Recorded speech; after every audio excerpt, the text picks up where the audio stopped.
with what's going on energetically. And so we're going to talk about the energy and stuff real quick. Hold on, y'all. I'm gonna shut my door. We're going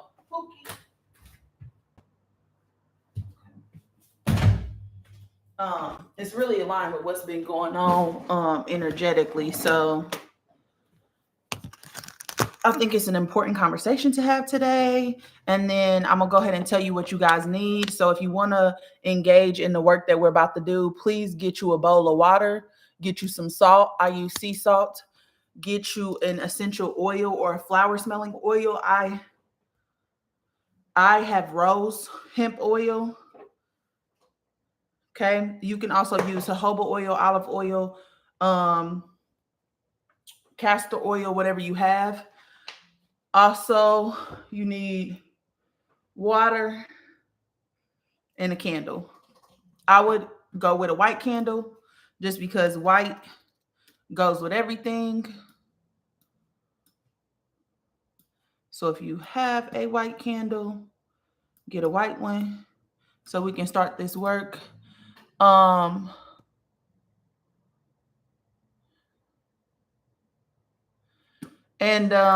yeah. Now, Nina, are you on here? Hey, Vanessa. Nina, are you on here?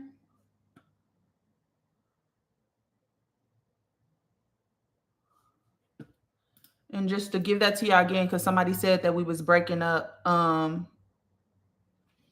on, let me tell her.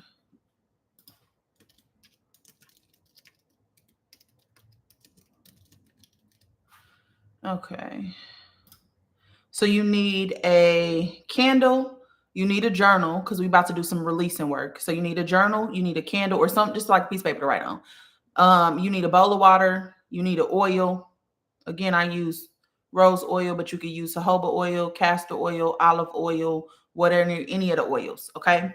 Um, I am supposed to be doing a reading for a client because y'all know I'm doing witnessing sessions. So if y'all want the readings for cheaper, you just book the Mirror live readings. Because if you want to do them online, hey, Quiet Storm, it's just cheaper because we should want to be witnessed by other people, and maybe there's something in your reading that's for somebody else too, and so that's why I offer those sessions at a cheaper price. Let me see if she's hopping on.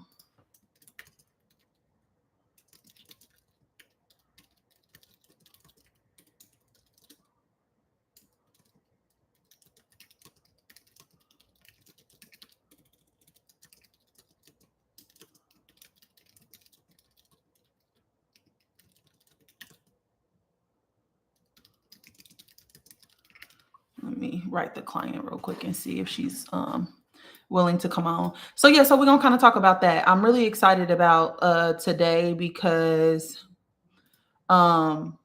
this energy has been crazy. I don't know if y'all know, we just went through a huge solar flare, which was for like 2 weeks. We were having like Earth was having a lot of solar flares, which is like a recalibration of her energy almost. We also had, Uranus stationing stationing in retrograde with Saturn and Neptune. The moon moving into Aries, which kind of invigorates us a little bit. And then we had that full moon lunar eclipse in Pisces. So a lot of emotional things have been coming up for people, things that are meant to be released. And this specific portal is around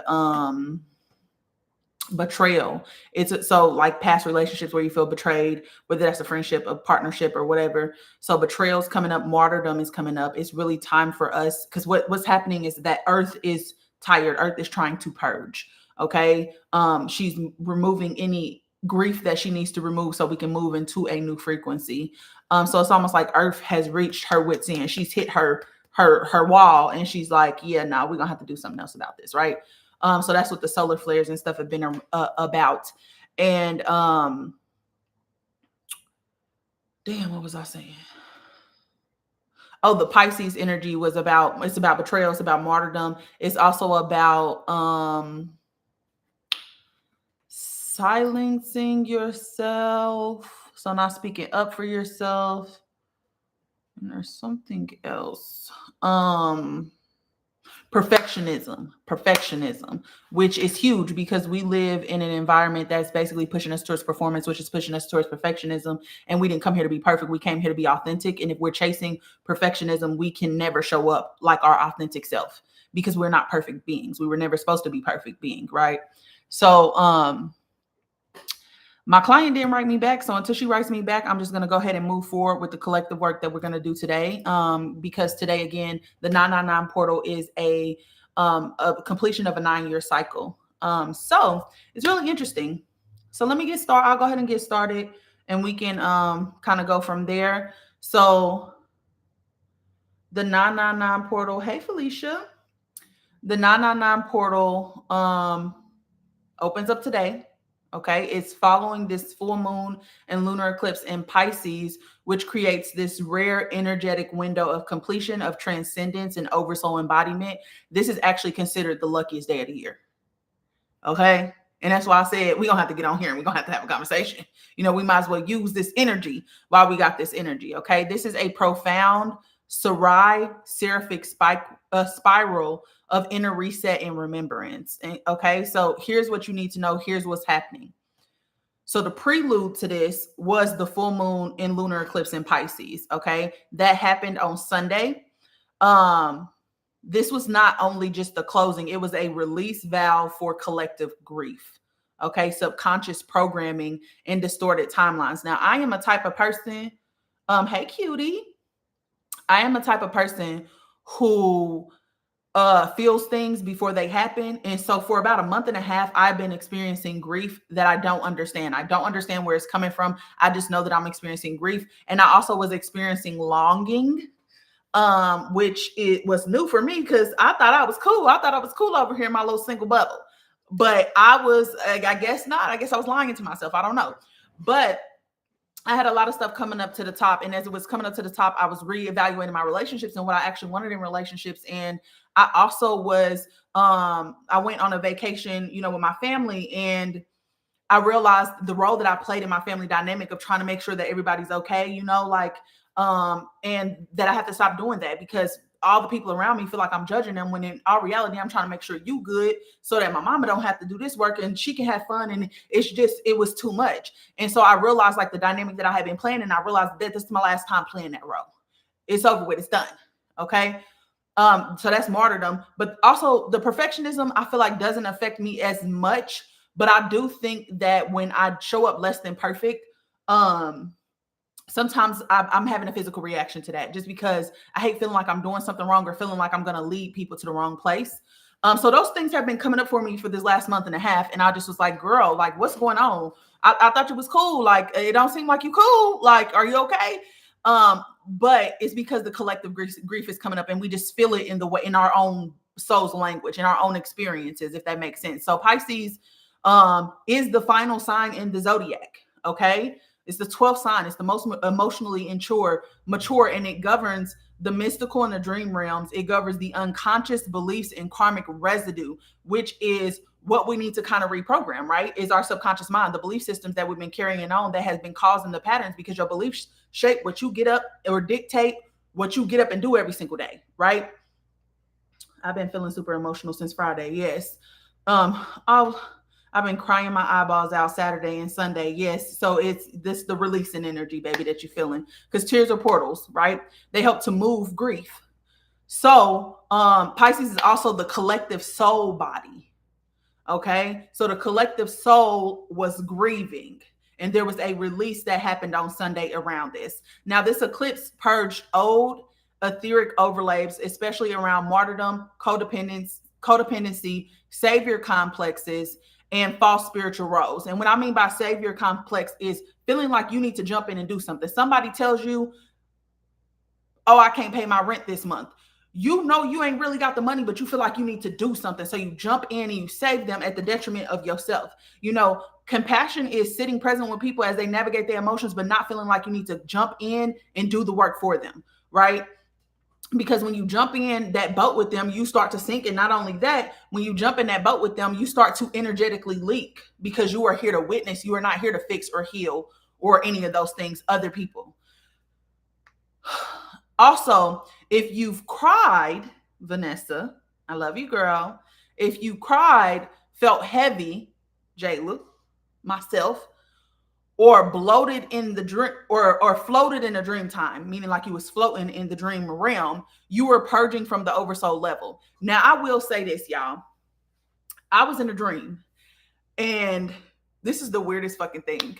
But I was in a dream, and I felt like all this energy moving through my heart space, and it was like I was screaming, but nothing was coming out. And I felt this tightness in my chest, and I just knew like I was blocked. Like I felt like my heart space was blocked, or I was screaming and nobody could hear me. Then I jumped up out of my sleep because I was just like, what the fuck is going on? But I was like fiercely screaming and nobody could hear me, but I was in so much pain. And I was just like, I woke up and I just knew that didn't belong to me. Like, that's how I knew, like, okay, this grief goes beyond me, because what the fuck is going on? So yeah, so that's the eclipse. Okay.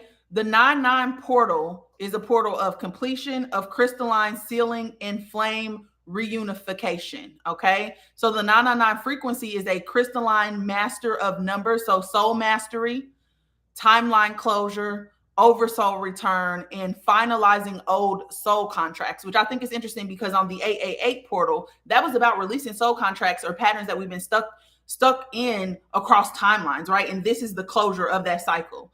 Okay. It's not just an ending, it's a cosmic signature seal on the old version of you. It marks the end of the endings, especially for the Seraphim lineages, which are coming back to the top right now, the Sarai lineages, the Rose lineages, and the Sapphire lineages, okay? So this year's portal is amplified because it falls within days of the eclipse.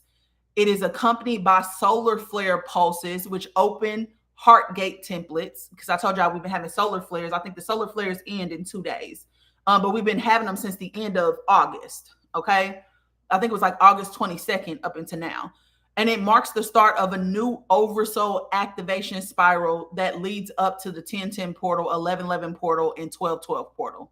Okay, so it's about collective energetics across the collective. So what's dissolving is distorted leadership templates. So the false masculine, the guru models, like shit like that, that's dissolving. Hey, Bernard. Oh, hey, Nina. I'm going to get you in just 1 second, baby. Unmet karmic loops tied to Atlantis, Lemuria, and Tara. Density around the sacral and the third eye. So especially over-sexualization, shame, and spiritual dissociation. Okay. So if you're a person who dissociates, that's definitely a thing that's coming down. Shame is coming down. Over-sexualization is coming down as well. And what's being birthed is soul-led sovereignty without bypass or urgency, meaning like you actually can get rooted in your body because you're not trying to move through your healing very quickly. You know, I think we grew up in a society that tells us that we just have to do more, right? Which requires us to constantly be moving because we can kind of earn our way or work our way through something. That's not how spirit works, right? So this soul-led sovereignty is about you stepping into the resonance of something, you stepping into your authenticity, which requires refinement, which requires time for you to get grounded and rooted in yourself, being very present in your body. And when I say present in your body, I did not understand what that fully meant until this week for some reason. Last week, for some reason, I was meditating on the porch and I kept feeling like my energy was outside of me. And so one thing that I realized is I felt like my energy had to be outside of me because I was constantly perceiving what was happening in my reality. It's like that hypervigilance, right? And so I felt like a lot of my energy was pushed outside because I was constantly scanning my environment and I was not fully present in my body. And so what I was doing in this meditation is I kept pulling my energy inwards. And when I was pulling my energy inwards, I could feel tension points in my body. I could feel places where I was holding pain and trauma or whatever, and it was starting to dissolve, right? So presence is such an important part of your journey and leads to soul-led sovereignty because you're fully in your body and you're moving at your body's rhythm. But if you're not in your body, you don't really know what your body's rhythm is, right? Also, integration of the healed masculine, feminine template. Relationships in divine union has been coming up for me a lot. And divine union, it requires inner harmony first before you get a counterpart on the outside that can actually meet you. You have to meet yourself first. Right? You have to honor yourself first. You have to love yourself first. You have to see the beauty in your experiences first, right? You have to know who you are so that you make sure that the person who comes in your life is just actually aligned with who you are without you having to change yourself, you know, shape shift or become smaller. Okay. And a return of heart soul coherence as a new way of living. Okay. Meaning like we are meeting each other with compassion, right? We're meeting each other with compassion. Um, Now, you may feel like you're floating between worlds because the old spiral of searching has completed, but the new one is asking you for embodiment, which means you just got to understand who you are. You got to know who you are in this new chapter. Okay.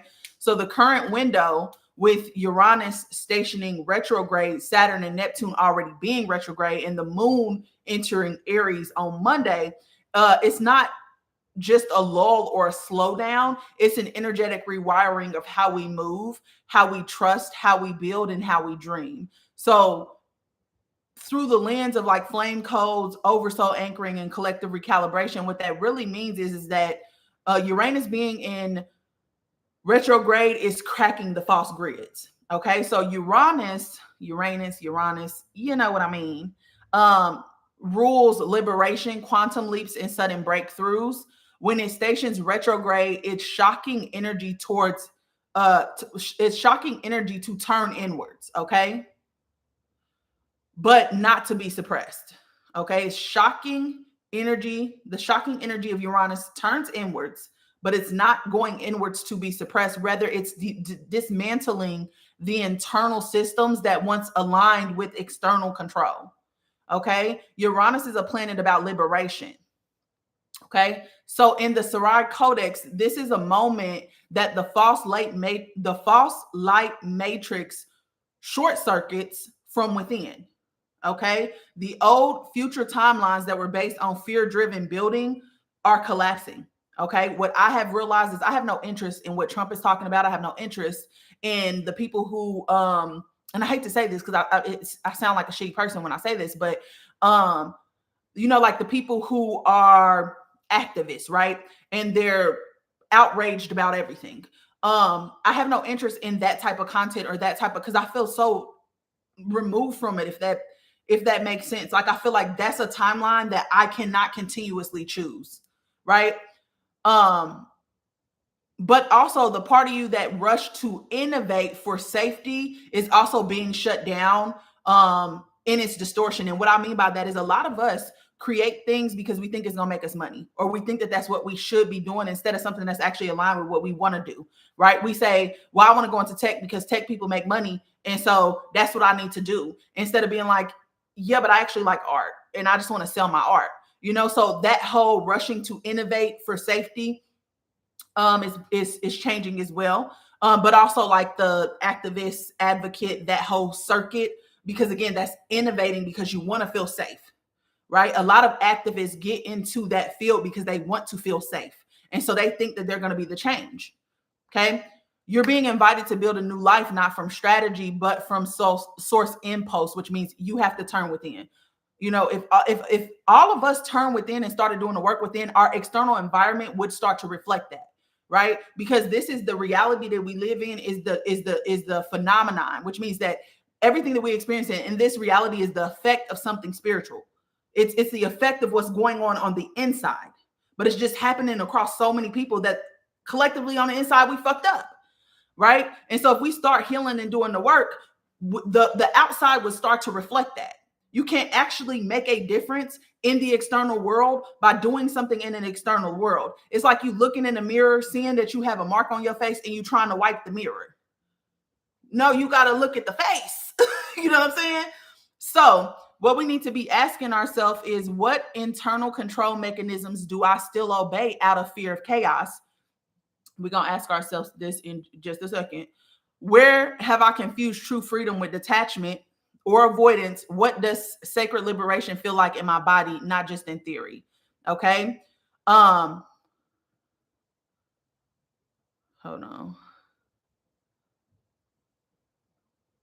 Hold on, y'all. Give me 1 second. Let me do this reading real quick. Nina, are you still with me, my love? Because I'm about to get to preaching, and I hate to get to preaching in the middle of me. Let me see if I want to make sure I do this reading first, y'all. Because once I get done with this lesson, I want us to jump right into the collective work. Okay, Nina, how are you doing, my love? Thank you so much for allowing yourself to be witnessed, Nina. It takes a lot of bravery to come in a live session and have your reading out loud, because I think this is very vulnerable, very, very vulnerable, especially with this soul encoded deck. So I truly appreciate you and I thank you. Everybody drop some love to Nina in the chat for me. I love the mirror analogy, period. I ate that, didn't I? I stole it shamelessly, but it makes sense, does it not? Yes, I'm very nervous. Oh, don't be nervous, my love. This is a safe space for you, okay? This is always a safe space. You can't see on TikTok, but they dropping you some love, Nina. Okay. So what I like to do in these readings, Nina, is I like to figure out what themes are happening in your life. And I actually think that this is aligned. You're doing this on a 9/9 portal where it's a great time for you to actually release this energy. And we're going to be doing work in just a second, helping to release. Okay. And so what I like to do is pull a couple cards to figure out what themes are happening in your life, figure out where you are right now, what's going to help you moving forward. And then we'll also pull some cards to see if we can get any soul gifts or lineages that are coming through for you, okay? And I'll be able to give you some great information on that. So let's see what themes are coming up for Nina.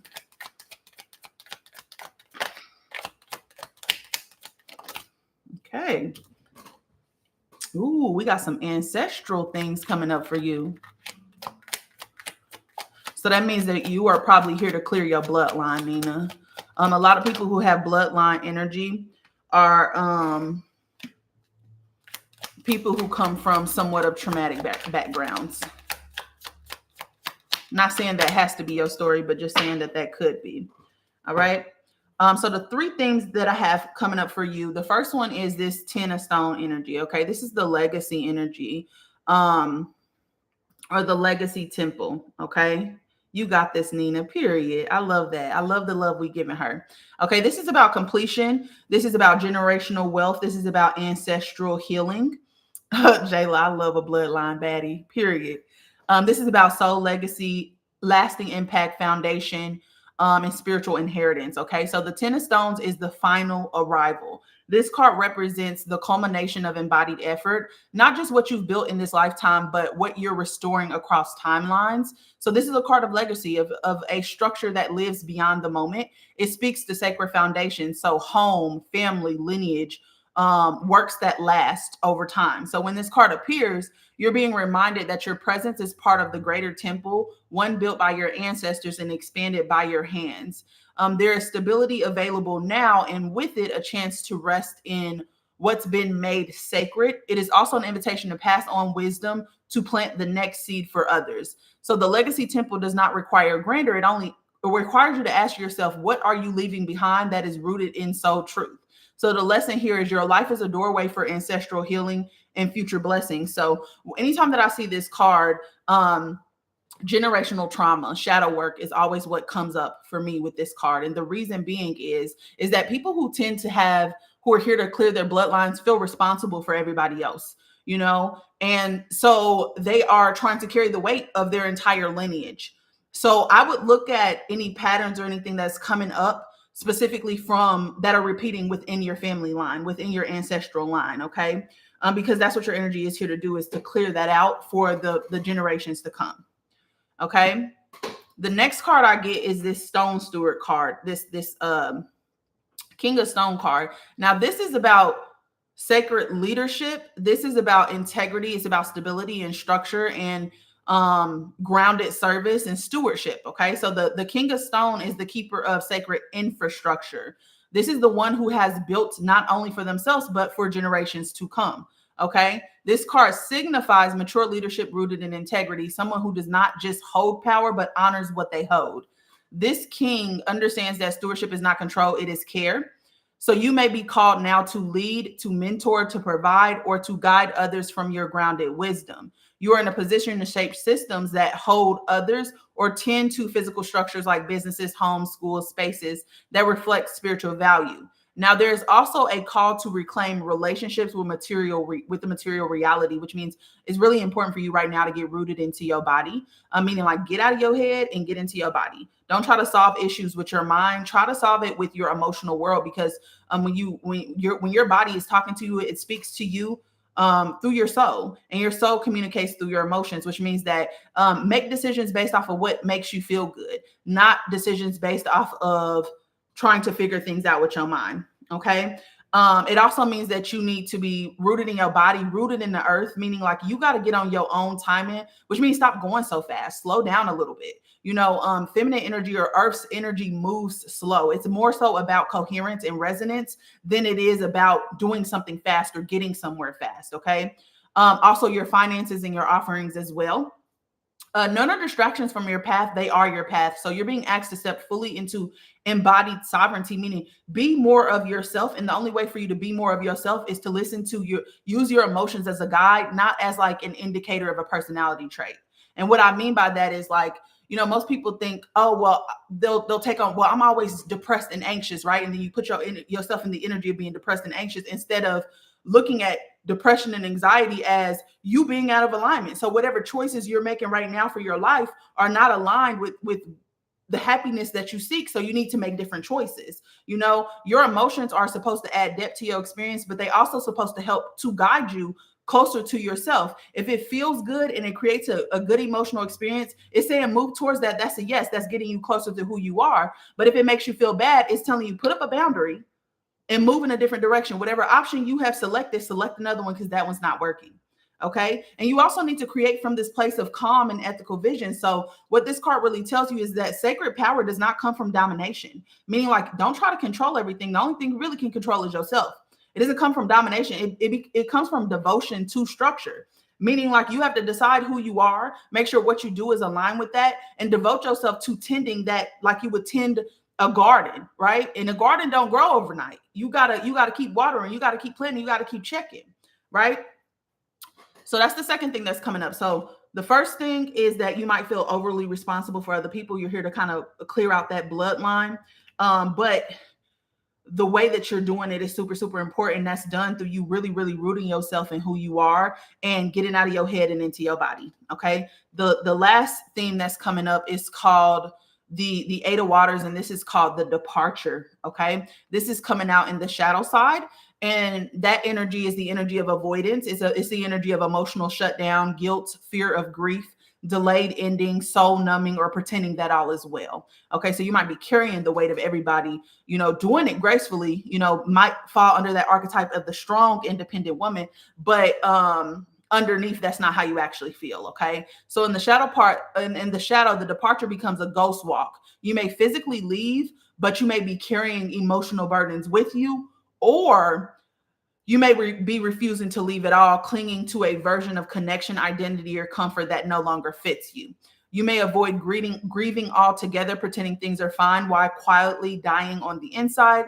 This card shows up when you are staying out of habit, fear, or misplaced guilt. So what this is saying is you in the wrong rooms. And I don't know if this has to do with family, because a lot of family energy is coming up here, but it means that you are in rooms that you have outgrown, okay, which are causing you to feel like you crazy or you out of alignment, when in all reality, you just need to get into different rooms, okay? This card postpones departure to prolong disconnection from yourself and postponing departure, meaning like not leaving those environments, is prolonging disconnection, which means from yourself and from your path. So leaving, what you got to understand is leaving people behind who don't mean you no good is not betrayal. It's an act of devotion to your truth. That's how you stand in your truth. So there might be a need for you to have better boundaries. There might be a need for you to stop dimming yourself to fit in these environments that do not serve you. But that's what this card is about. Are you with me so far, my love? Does that make sense so far?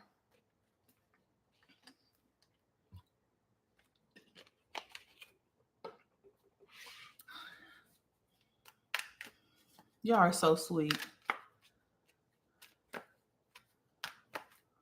Yes, makes a lot of sense. Okay.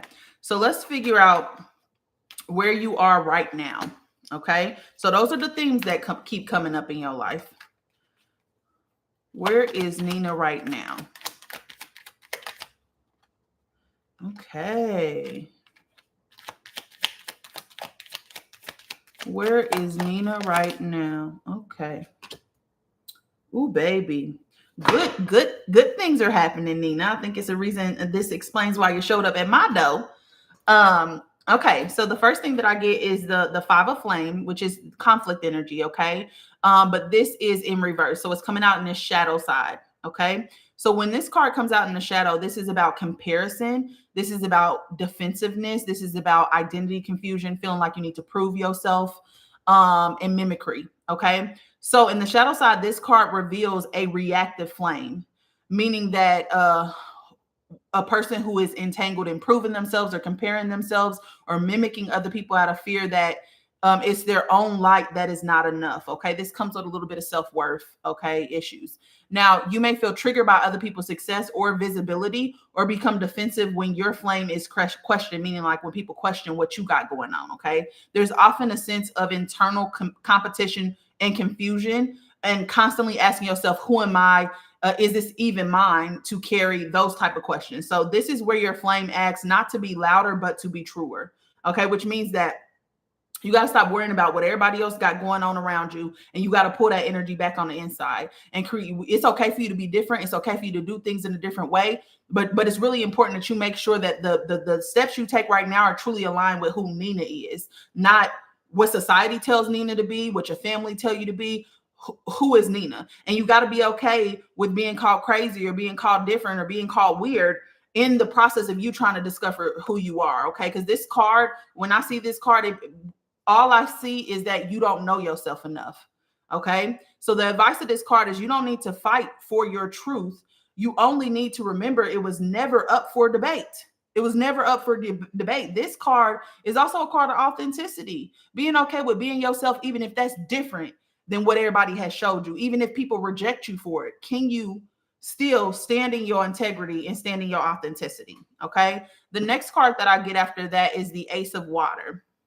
Okay, the Ace of Water did come out again in reverse. Okay, so this one is out of alignment, but it's okay.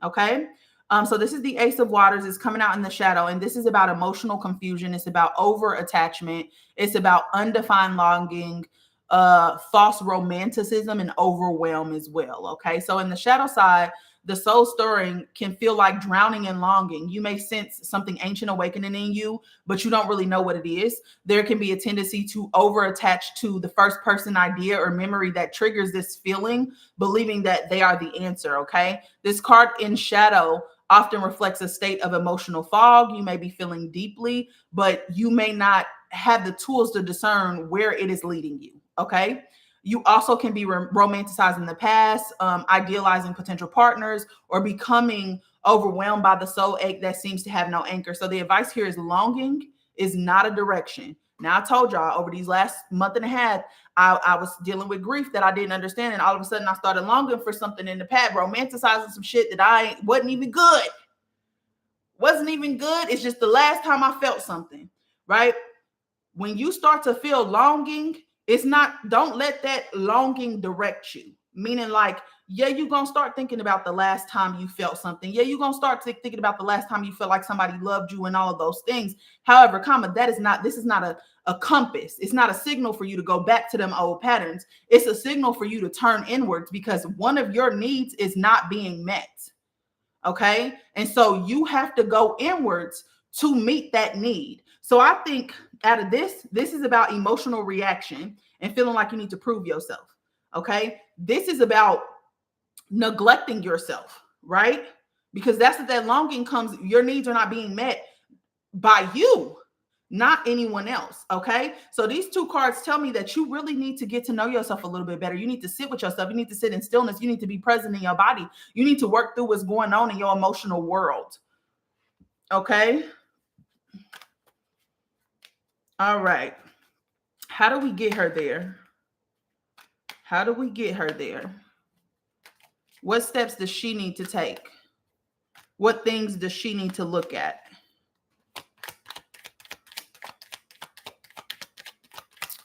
And after we do this, we're going to go ahead and move to the ritual, y'all. Okay. Ooh, okay. We got some burnout energy, my love. Okay. Okay. So the first card that I get for you is the Four of Breath. But you can see she's in meditation, one hand on her heart, one hand on her womb. She's trying to center herself. Okay. This is the quiet mind. you got to get the hell about that mind. That mind ain't doing you no good. It's running you ragged. It's running you ragged. Okay. Your mind is 10% of who you are. Your body is 90%. Your mind lies to you every single day. Think about when, say for instance, you talking to one of your best friends and they say something that makes you feel some type of way, right? You don't say nothing to them when you on the phone, but you get off the phone and all of a sudden you start ruminating, and now you're thinking about 30 different scenarios of what they mean by that thing instead of just asking them, right? Your mind will make up 30 different scenarios and it'll be none of them, right? It'll be none of them. Think about when, say, I don't know, you in a deficit or something, you can't pay your rent. Your mind thinks of all the different possibilities of what could go wrong, and none of them actually fucking happen, right? You got to get out of your mind and you got to get into your body, because your mind is just trying to rationalize, is looking for answers external of itself. Your body already knows. Your body already knows. Okay. So this card is a card of rest. It's about inner silence. It's about mental recovery. It's about soul integration, over soul listening, clarity through stillness, meaning you have to sit with yourself, because the only way for you to clear your mind is to sit with yourself. Now, I'm not going to tell you to meditate, because I think just using the word meditate, people think you got to be doing something, right? No, sit in stillness. Literally sit in stillness.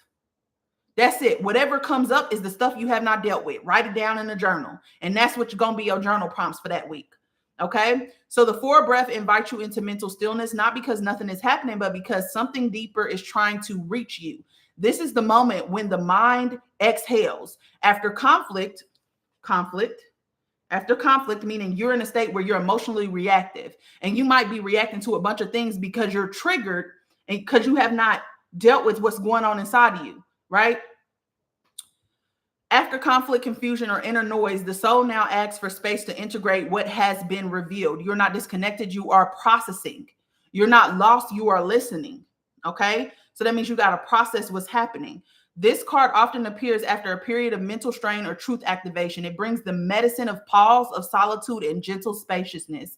In this silence, oversoul wisdom begins to rise. Y'all don't understand that it's in stillness that you gain clarity. The reason why this society is pushing y'all towards go, go, go, go, go, because you don't have time to think. That means you easily manipulate it, because they're rushing you into decisions. So you don't have time to get into your body. You stay in your mind. The best thing you can ever do for yourself is slow down. It's to sit in your stillness, because that's where your integrity is. That's where your clarity is. That's where your confidence is, right? So this card often appears after a period of mental strain and truth activation. It brings medicine of pause, solitude, and gentle spaciousness. In this silence, oversoul wisdom begins to rise, not as a shout, but as a hum beneath thought. The quiet mind is the space between stories where the next chapter begins forming wordlessly. Okay. Stillness is not absence. It is where the oversoul speaks the loudest. Okay. Your body is the divine feminine. She speaks when you have rested. She speaks in darkness. Okay. We also get the sacred spiral next. Okay. So the sacred spiral is a major arcana card in major arcana. Okay. But this is also in the shadow, which means that you might have a linear way of thinking. Meaning, like, if you come back to situations that you think that you've healed, you feel like you're going backwards instead of you're on a spiral. And this time you've lived a little bit of life and you're not the same person. So you're not going to handle it the same way. Right. It also has this fear of ending energy. So a fear of endings, identity attachment, resisting closure, cyclical entrapment, false completion, meaning thinking you've healed, but you haven't healed from that thing. Fear of beginning again, ego closure, bypassed integration, and disorientation after growth. Okay. So in the shadow side, the sacred spiral may indicate that a cycle has completed, but you're still holding on. Okay. You've got one foot in the past and one foot in the new. Perhaps to a version of yourself, a relationship, a mission, or an identity that once served you, but no longer does. There may be a fear of what follows integration. If I'm not seeking anymore, who am I? If this is over, what's next for me, right? So you stand in rooms you ain't supposed to be in, staying around people you ain't supposed to be around. You may also be caught in a loop, returning again and again to the same lesson disguised in different forms, but endings are not death. They are doorways To fear completion is to deny the spiral as a sacred movement. In the shadow, the sacred spiral can mask as completion when deeper layers still seek integration, which means you try to, there's so many people, y'all, as a psychic medium, as a spiritual mentor, there's so many people who come to me who try to rush through their journey. And I'm like, hey, you need to look at this. Well, I went to therapy for this years ago and I've been working on this. And so I know it's not that. I can feel it. It's still fucking there. I don't know. I don't care what you're talking about. It's still there. I'm still dealing with the trauma of a relationship 10 years ago. Okay? If you refuse to look at it and you're not willing to look at it, you'll never get to where you're going. Okay? So you may feel a rush to move on, to celebrate or transcend without honoring the threshold that was just crossed. You might also fear what comes next, mistaking completion as an end. I know I've been running from my emotions. Okay, got you. Rather than a sacred re-entry into the spiral. Okay, so mistaking completion as an end rather than a sacred re-entry to the spiral. Let yourself pause. True wholeness requires space to settle, absorb, and become, which means don't jump into one thing after another, right? You need to actually sit with yourself. So many people are afraid to just be in by themselves, so they distract themselves with all this shit. Take away the distractions, okay? This advice of this card is to release the old flame so your next fire has room to rise, okay? New stuff can't come in when all the old shit is there. Ain't no space for the old shit and the new shit. So you got to clear out the old shit so that the new stuff can come in, right? That also means your mind. If your mind is bogged down with all these fucking thoughts, new thoughts can't come in. So you start to struggle with creativity. You start to struggle with figuring out what the next step is because you got all this other shit in your mind that done built up condos and now you can't even fucking think straight. Okay? You got to get the old shit out so the new shit can come in. Also, don't force closure. Some cycles echo until they're integrated, which means that don't try to rush your way through the process. It's going to take time. It's going to suck. It's going to hurt. It's going to all of the things. That's just a part of it. Okay. And then the last card that I get for you is the sacred burnout. Okay. This is a completion cycle of burnout, of exhaustion, meaning like you probably hit your wall. You're probably at this point where you want to or need to do something differently. Okay. So this is about martyrdom. This is about resentment. It's about collapse, depletion, identity through sacrifice. People who feel like they need to sacrifice themselves, or they got to do more to prove that they're this or they're that, or have a guilt of letting things go. Okay. So in the shadow side, this card reveals deeper patterns of martyrdom or over-functioning. You may feel guilty for resting, resentment for being relied upon. I hate that. I ain't gonna lie. I had struggled with that really bad. I wanted to help people, but I also hated that people needed me to help them. Like, I don't know what it was, but that's just how it was, if I'm being honest. All right. Or lost within the weight you once called purpose. People who have been through trauma oftentimes will say, well, I know I'm here to help people heal. Baby, you ain't even helped yourself heal yet. How the fuck you gonna help them heal and you ain't even went first? You trying to do the journey together and people is your anchor pulling you down. It's a solo journey first. Then you find your purpose after you go on your journey, right? So the flame becomes transactional, burning for others, but not for itself, meaning self-neglect. You may fear what will remain if you lay it all down, but your truest fire begins where burnout ends. So letting go isn't abandonment, it is liberation. Sacrifice is not sovereignty, release is. Okay, you do not have to constantly prioritize everybody else's needs and things in front of you in order for you to prove to yourself that you're a good person or a good cousin or a good mother or a good anything. Okay, sacrifice is not sovereignty. That's not authenticity. That's not authentic. You know, empathy has to be used with discernment. If they don't ask, you don't offer. All right, so that's what the cards are saying, my love. I understand. Good.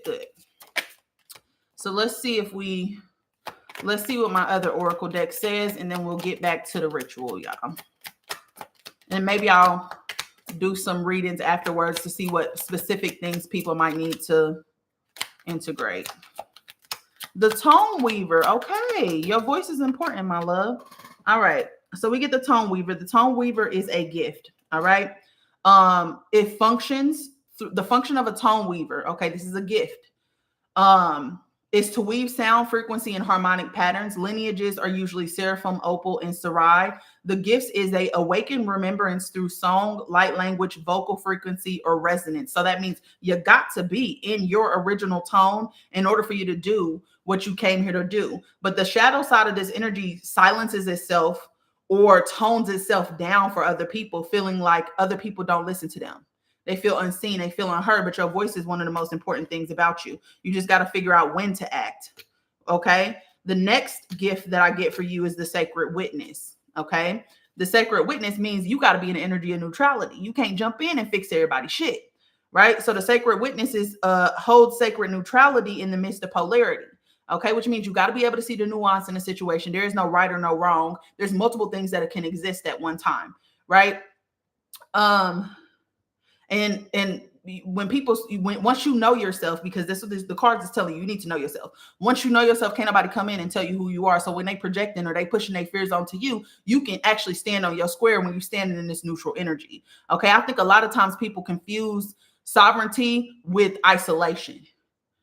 It's not that you have healed from this thing or that you're sovereign, right? Meaning like you are free, is that you have isolated yourself from the world and nobody has gotten a chance to even trigger you for you to know if you fucking free, right? Integrity and neutrality come from you actually putting yourself in those environments that are tempting and being able to stand on your square regardless of what's happening around you, regardless of the chaos. Key, you built the Garden of Eden in the middle, right?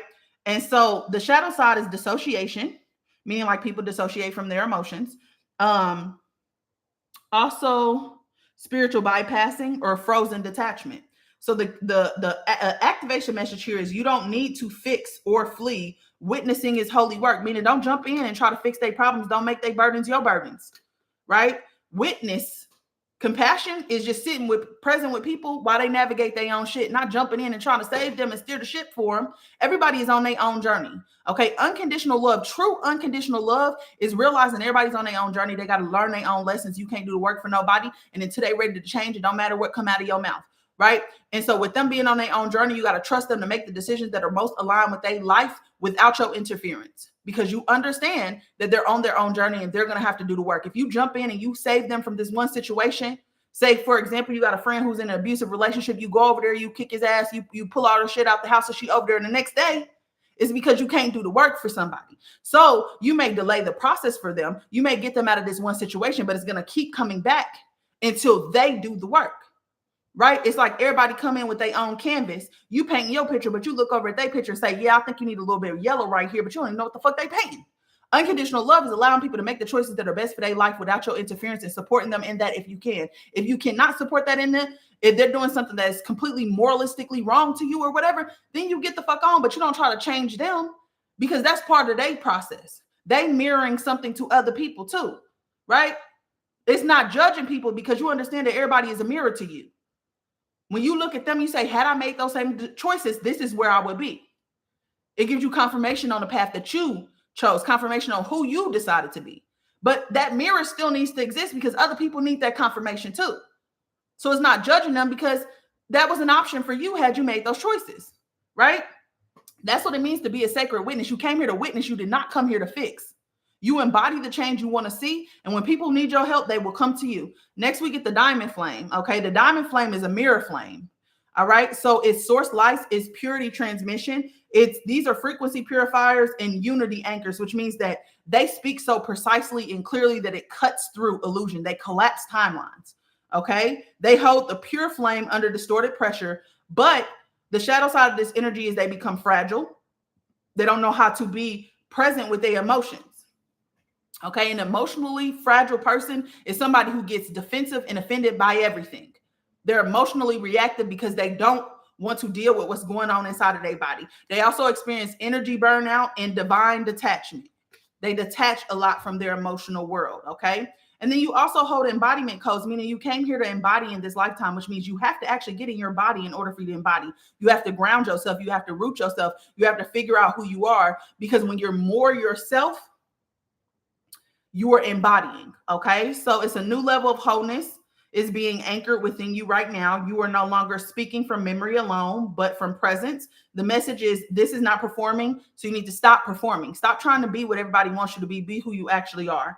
And then the truth, once you do that, you'll start walking as truth in this environment, which the diamond flame does that very well. Okay. So that was for you, Nina. How do we feel? And again, thank you for allowing us to do that in such a public way. Okay.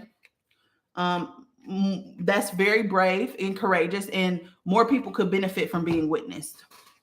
Okay, so I appreciate the people who choose the witness fund because it's not an easy fate, and that's why I give y'all that at a discounted rate. Okay, how do we feel, Nina?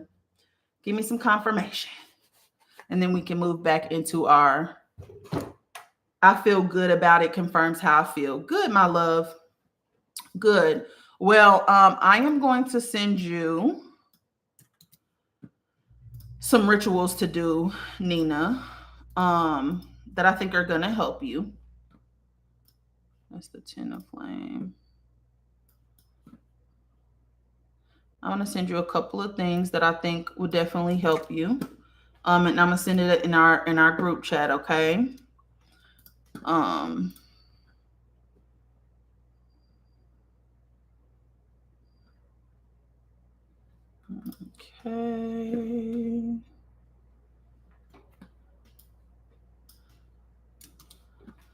All right, my love. Okay, thank you so much. I appreciate it. You are welcome, my love. All right. Now, that was that. Okay, back to the energy. Y'all still with me? Drop them 444s in the chat if y'all still with me and y'all been here from the beginning. Okay. Next, so we just talked about Uranus, right? Good. We just talked about Uranus. Now we got to talk about Neptune retrograde. This is dream detox and this is vision purification. Okay. Neptune retrograde dissolves illusions, especially spiritual illusions. Okay. So it reveals where your visions are still dripping in distortion, where the savior templates are, and fantasy coping, meaning like romanticizing or living in delusion. Okay. The veil lifts on the false gods, both internal and external. And I say gods, Gods, the false gods. Okay. So a lot of people who have the Sarai energy, people who have been doing the work, your oversoul is stripping away even the beautiful delusion that blocks deeper truth. This energy helps to release mentorships, desires, or offerings built from outdated dreams, even those that once served well, and to remind us that not all soul desires are permanent. Some were only meant to carry you across the threshold. That's something Spirit has been talking to me about lately. Like, it's okay to grow and evolve. It's okay for your services to grow and evolve as you grow and evolve. They're supposed to be growing and evolving, right? So what Neptune asks you is, what dreams have I outgrown but am still performing? What vision no longer feels clean in my field? Where is my dream entangled with needing to prove something? Okay. And then we have Saturn retrograde, which is structure rewriting in the undercurrent. Okay. Saturn retrograde is not punishment. Saturn retrograde is always about purification of your soul's foundation. It's trying to make sure that what you have built, the foundation that you've built your life upon, is actually sturdy. Okay. So this is the teacher walking back through the classroom saying, yes, but do you really believe that that is true? Okay. Saturn is self-imposed limitation sometimes, right? So you're being shown what roles you still wear out of duty or responsibility, where you've made integrity into a rigid performance, right? And where your soul structures are too small for your next oversoul embodiment. Okay. This retrograde helps you to walk away from soul contracts that are no longer resonant, rebuild your offerings, your containers or routines around true freedom and accountability, and anchor a new timeline that does not replicate the old one, just with better branding. Okay. So those are the retrogrades. We also had the moon move into Aries on Monday. This is about emotional rebirth as self-authority, meaning you don't need nobody to guide you. You are the guide for you. Okay. So Aries moons are initiatory. When the moon shifts into Aries right after the Pisces eclipse, it's like being reborn from the collective womb and immediately remembering your own name. Okay. I don't know about y'all, but on Monday I woke up Sunday I woke up, I felt like a new person. I had felt like I was in this energy of procrastinating, like I was really exhausted, I was tired, I was all of these things. But for some reason, I felt a little bit more invigorated on Sunday, and I felt more capable of actually doing what I've been saying that I was going to do, right? So the emotions that rise now are raw, they're fiery and potent. Um, you might feel anger, clarity, longing, or a burst of power that seems to come from nowhere. Me, I felt a burst of power. Okay. This is oversoul flame energy moving through your body with the message that you are ready to lead yourself now as you truly are. Right. I felt more capable. I don't know how else to describe that. It's like I have been barely making it through these last couple of weeks, but on Sunday I just felt like I could take on the world. I started cooking my meals again. I started doing all the things that I normally do, you know. And I hadn't been doing that in a while. Okay. So how all of this that we talked about feeds into this 9-9 portal is that the retrogrades, the eclipse, the Aries moon, um, feed into the 9-9 portal that isn't about more vision boarding or spell work. It's about energetic congruence. Okay. So it's a call to live as your sacred self without needing anything external to validate or trigger it. Meaning, like, when I say to trigger it, what I mean is, like, for me, I used to be fueled sometimes by wanting to prove people wrong. Or like, if somebody broke my heart, I'm about to boss up. And it's like fueled by anger and fueled by this need to prove or validate myself or whatever the case may be. It's like that's getting out the way. Now it's just like, no, you love yourself. You validate yourself, that type of energy. It's a reminder that embodied clarity is the new currency, and the collapse of all that was spiritually performative for good. Okay, so this is a completion cycle for over the last 9 years. Now, I also said that there were solar flares. Okay, so the current solar flare activity is deeply impacting and amplifying everything we've discussed about Uranus retrograde, Saturn, Neptune, the moon in Aries in the 9-9 portal, and the collective reset. Okay, so solar flares are, hold on, y'all. Let me, they be making us do puzzles or shit when we on live for too long. Solar flares are plasma emissions from the sun that affect Earth's magnetic field, our nervous system, and the subtle energy bodies. On a flame lineage level, they are codon activators, so they unlock dormant DNA memory. Light field purifiers, so they flush out collective density from the auric and oversoul field, and then divine disruptors, which means they're collapsing synthetic light constructs and control codes embedded in our timelines. Okay, these flares are not just random. The soul spiral is being compressed and accelerated so it can pop into a new spiral band. This is the contraction before the release.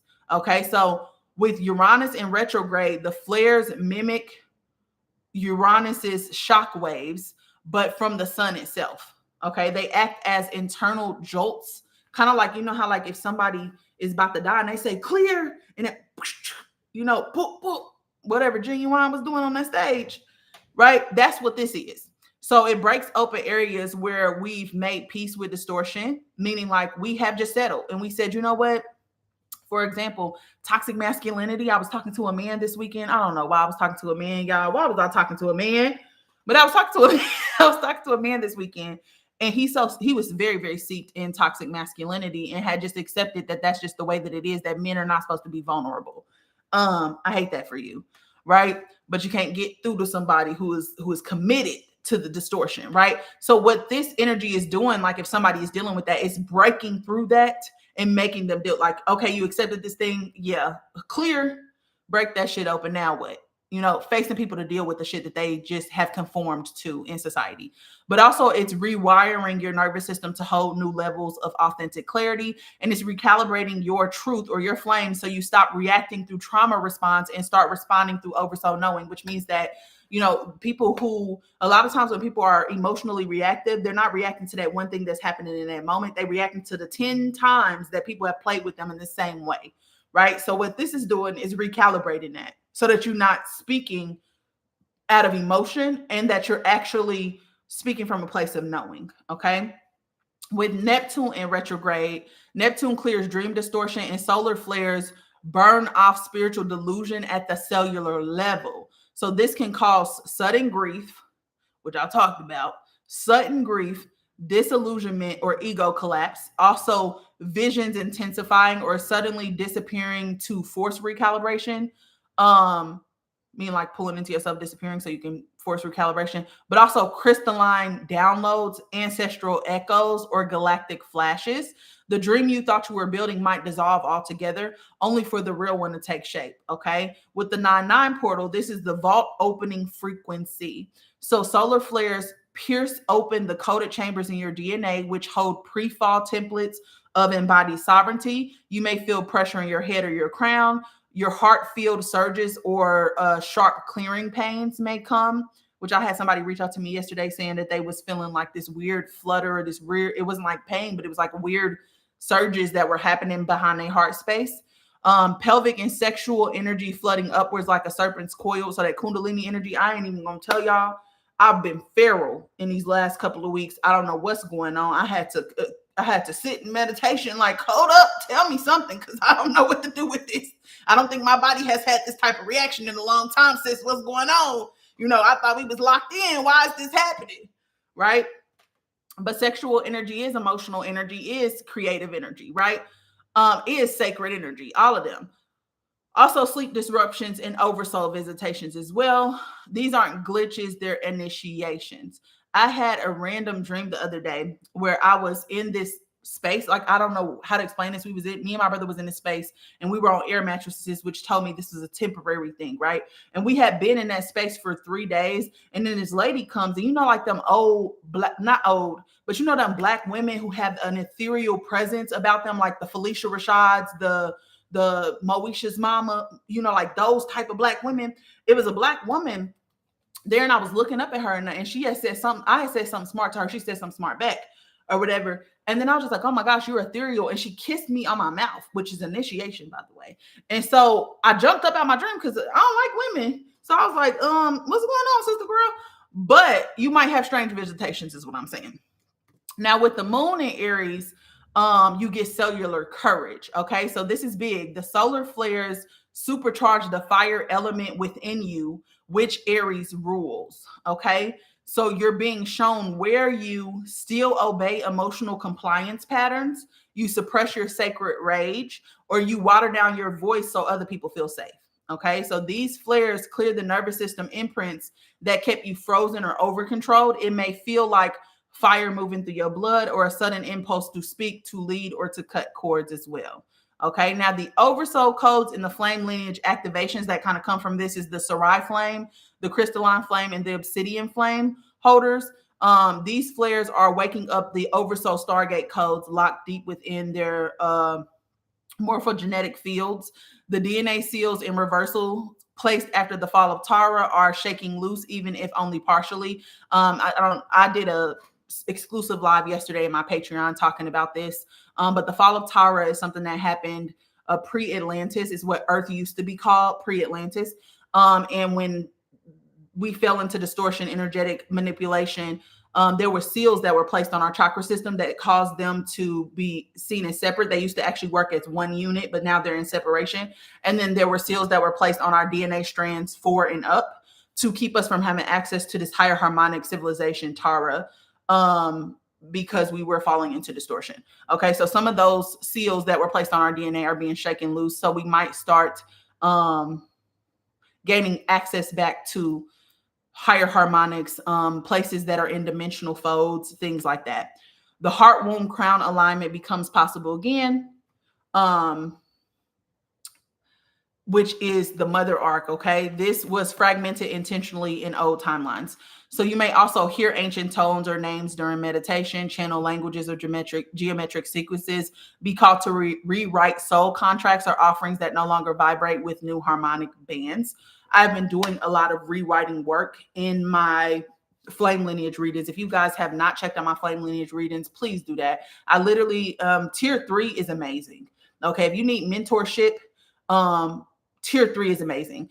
I just did somebody's coaching session yesterday and basically telling her how her energy is working together and what she needs to do first in order for her to heal her main specific energy. It's just way more detailed and way more specific to the person. Once you know what your flame lineages are, what your oversoul came here to do, what stages you're in, what functions, what tones you hold, what gifts you hold, where your shadow aspects are, I can actually coach you specifically on those things. But also I tap into past lives because a lot of times the things that you're experiencing in this life are from a past life. And so once we tap into that past life, the session I'm having tomorrow with somebody who is they coaching session, we're rewriting a soul contract, rewriting a soul vow that she made 2 lifetimes ago, because it's still affecting her in this lifetime.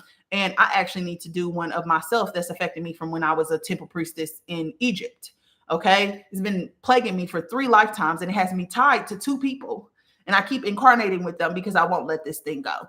And so, soul contract rewriting is so important, because a lot of times the things that you are feeling in this life don't belong in this life. Okay. Yeah, it's available on my website. My website is www.bigtajj.com. If you go to where my picture is, it says book a service, and it's the Flame Lineage Readings. I will tell you what lineage you come from. If y'all seen the Atlantis series that I did, and I talked about the flame lineages, I talked about your bloodlines, I talked about your blood type, and how that, I talked about everything that you really need to understand up until this point. This service that I offer now is to help to identify why you came here. What your primary lineage is, your soul's language. And some people have up to 3, some people have up to 5. And then I do your secondary languages, which are basically like your overlays, or some of the karma that you carry from previous lifetimes, you are meant to transmute in this lifetime. But because you made a vow in a previous lifetime, not only do you have the energy that you're supposed to transmute, but you also have this energy or this wound now that needs to be alchemized along with that, So it's almost like Build-A-Bear, but with your flame lineages and your oversoul lineages to tell you what it is you need to do. And it comes with a huge, if you do tier 3, Tier 2 or tier 3, tier 3 is me coaching you through it. Tier 2 is me just giving you the packet, and you won't have to do it by yourself. But I give you journal prompts, I give you rituals to do, I give you mirror affirmations. But tier 3 is me coaching you through it. Meaning I tell you how it all connects. I tell you where you need to do this or you need to do that. So bundles, are we allowed to ask yes and no questions? What do you mean by that? But yeah, that's available on my website. All you do is have to book it. Once I get the booking, I set you up for your 3 sessions. And the first session is us just discovering what your flame lineages are, where your karmic overlays and stuff like that are. The second session is us figuring out what in the past life, or I had a person with a buried flame lineage, which was crazy. I had a person who, it's $555 for the 3 sessions with the coaching. And then I had somebody who, and I'm sorry, in the second session is the sacred contracts. We going over the sacred contracts from the past life. I had somebody who was burnt at the stake. I had somebody who was basically remembered, and they was teaching, and their family betrayed them, and they ended up being exiled, shamed, and hung themselves, which is fucking insane. So the second session is about discovering what your soul vows are, but also what your oversoul, how your oversoul functions, how your oversoul, not only the function, the tone, all of the things.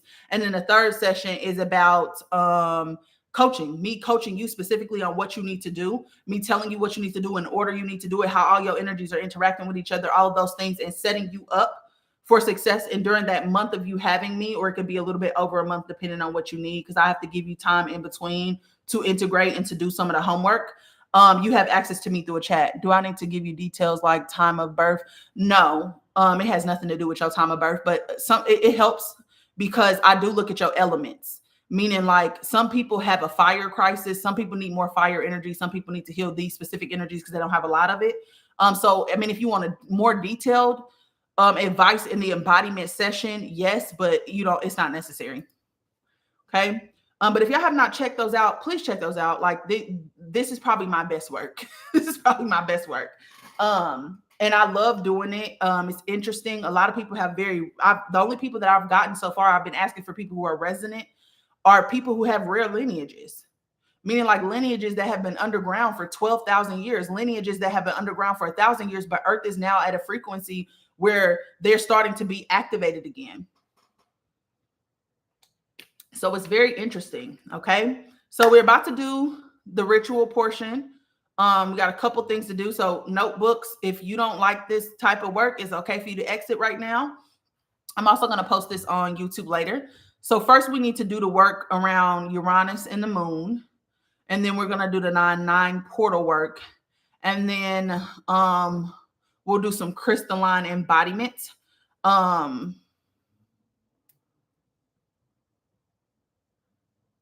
That comes with some questions. And then we're going to do some solar flame work as well. And the solar flame work, I'm just going to give to y'all to do because y'all kind of need to kind of do this over like a short period of time.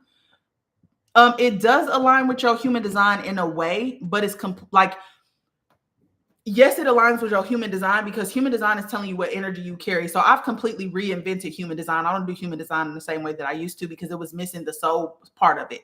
Now human design will tell you what your gifts are and stuff like that. But it aligns with human design because human design will tell you where you have some of these overlays, because you can have up to 12 plus overlays depending on how many times you've reincarnated, how much karma you brought with you, you know, or your ancestral line and how much trauma is seeped in.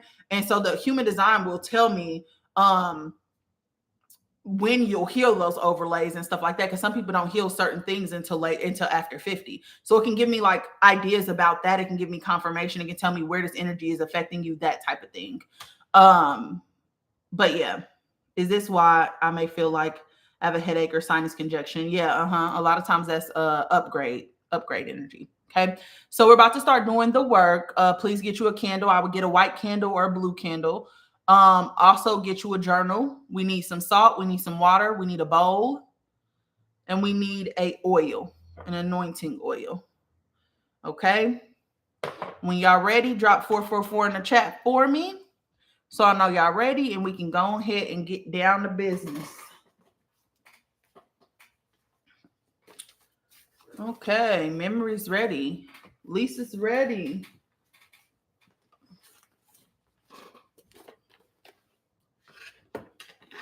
True love is ready. Good.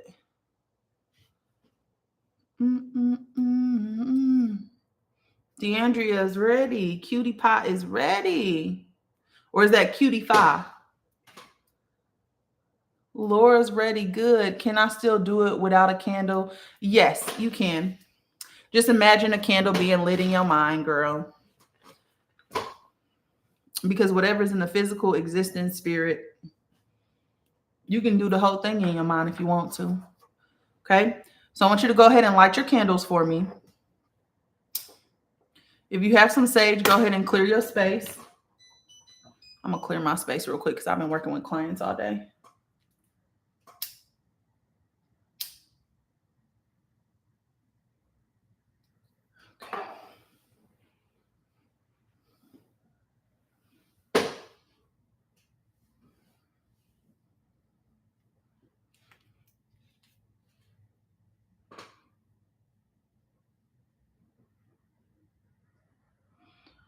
So it is, so it shall be, so it shall continue. All right, light your candle for me, and I want you to write down one old dream that you have outgrown. One old dream that you have outgrown. Okay.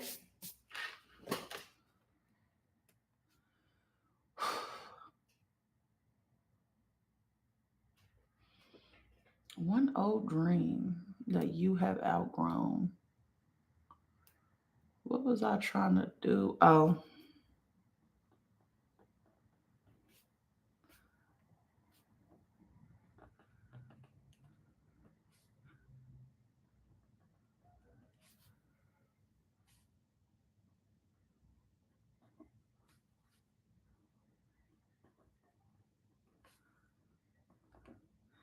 All right. Now, with this one old dream, what I want you to do is put it to the side, whatever, because you're either going to burn it tonight or you're going to bury it. When you do that, you need to say out loud, I will not build another cage, even if I paint it gold. Okay. So actually, what I want you to do is tear it out of your notebook. Tear it out of your notebook. And then I want you to rip it up because it's the same thing. And I don't want y'all burning shit. Because I almost set the grass on fire in LA. Would have been crazy because it would have been a whole motherfucking fire. You know, this place is flammable as hell. Right? So let me know when y'all have y'all dream. And I'll share what mine is. If y'all want to share them in the comments, y'all can. One of my old dreams that died was being a medium in the way that society is a medium. I found that when I started doing mediumship readings, I really did not like when people would come to me for like relationship advice, because I feel like you were asking me to validate your self-worth. If you don't trust the person, leave the person. Why would you go to somebody external of yourself to get help with this situation? I never understood that. I've always felt like my gifts were sacred and they were supposed to be used in a specific way. And so, yes, I still do mediumship, but it's in a completely different way now. So that's something that has I've outgrown that old, outdated, prying type of mediumship that other people do. Okay. Are y'all ready? Being accepted by my external world. Yes. Thank you, my love. That's actually a really great one.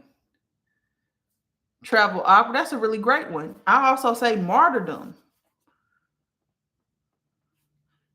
That I have to prove my worth. Working for job security and money. Ooh, good job, Vanessa. Oh, are you going to do any small events here? I am not. Not right now, I'm not. But yeah, I am in LA. Yeah. Being someone for everyone. Yes. Aren't you tired? Wanting to be understood, being needed, and being perfect. Ooh, cutie pie. Being perfect. That's one. I've outgrown looking for acceptance from my family. Yes, Laura. Because when you base your you base your value on other people, the target is always fucking moving. Okay. Now I want you to take that paper and I want you to rip it up and I want you to say, I will not build another cage, even if I paint it gold. It's not for me. Okay. Proving my worth to my family and emotionally unavailable partners. Good job, Cynthia. Tear it up. Okay. I actually recently read this series, y'all, called the Golded Prisoner series. And it was about a Fae girl who was gold and she could turn anything into gold. And she had been dealing with sex trafficking since she was a kid, right? Because her people basically got annihilated. She was hiding in secret, which at 14 ran into the wrong people, needed money. And so she compromised herself. She basically at first was helping him steal until she became 14. When she got her period, he basically put her into prostitution. Then she met this other guy. When she ran away from him, got away from him, her powers came in. She met this other guy. He treated her real nice. And so she let him act like her powers was his powers. And he ended up marrying a queen. And he was like the king of this whole entire village. And he kept her in a cage and she was called his golden pet. And she felt like that in this book, she felt like that this cage was better than the last one she was in, until somebody came along and started treating her properly and she realized that a cage is a motherfucking cage. Okay? A cage is a fucking cage. It doesn't matter who's behind the cage. The moment she tried to leave him, he tried to kill her. A cage is a cage. The opinions that other people have of me matter. Yes, they don't. You know what? Opinions are actually assumptions. Opinions need evidence to be backed. It's like opinions help you to formalize a hypothesis, and a hypothesis has to be proven. Somebody that you talk to once a year is not the expert on your life. They could never be. Nobody is with you more than you are. That's why I always say it's important for you to know yourself. Okay? So let's journal a little bit. The first question I have for y'all is, what timeline am I secretly afraid to outgrow? What timeline am I secretly afraid to outgrow?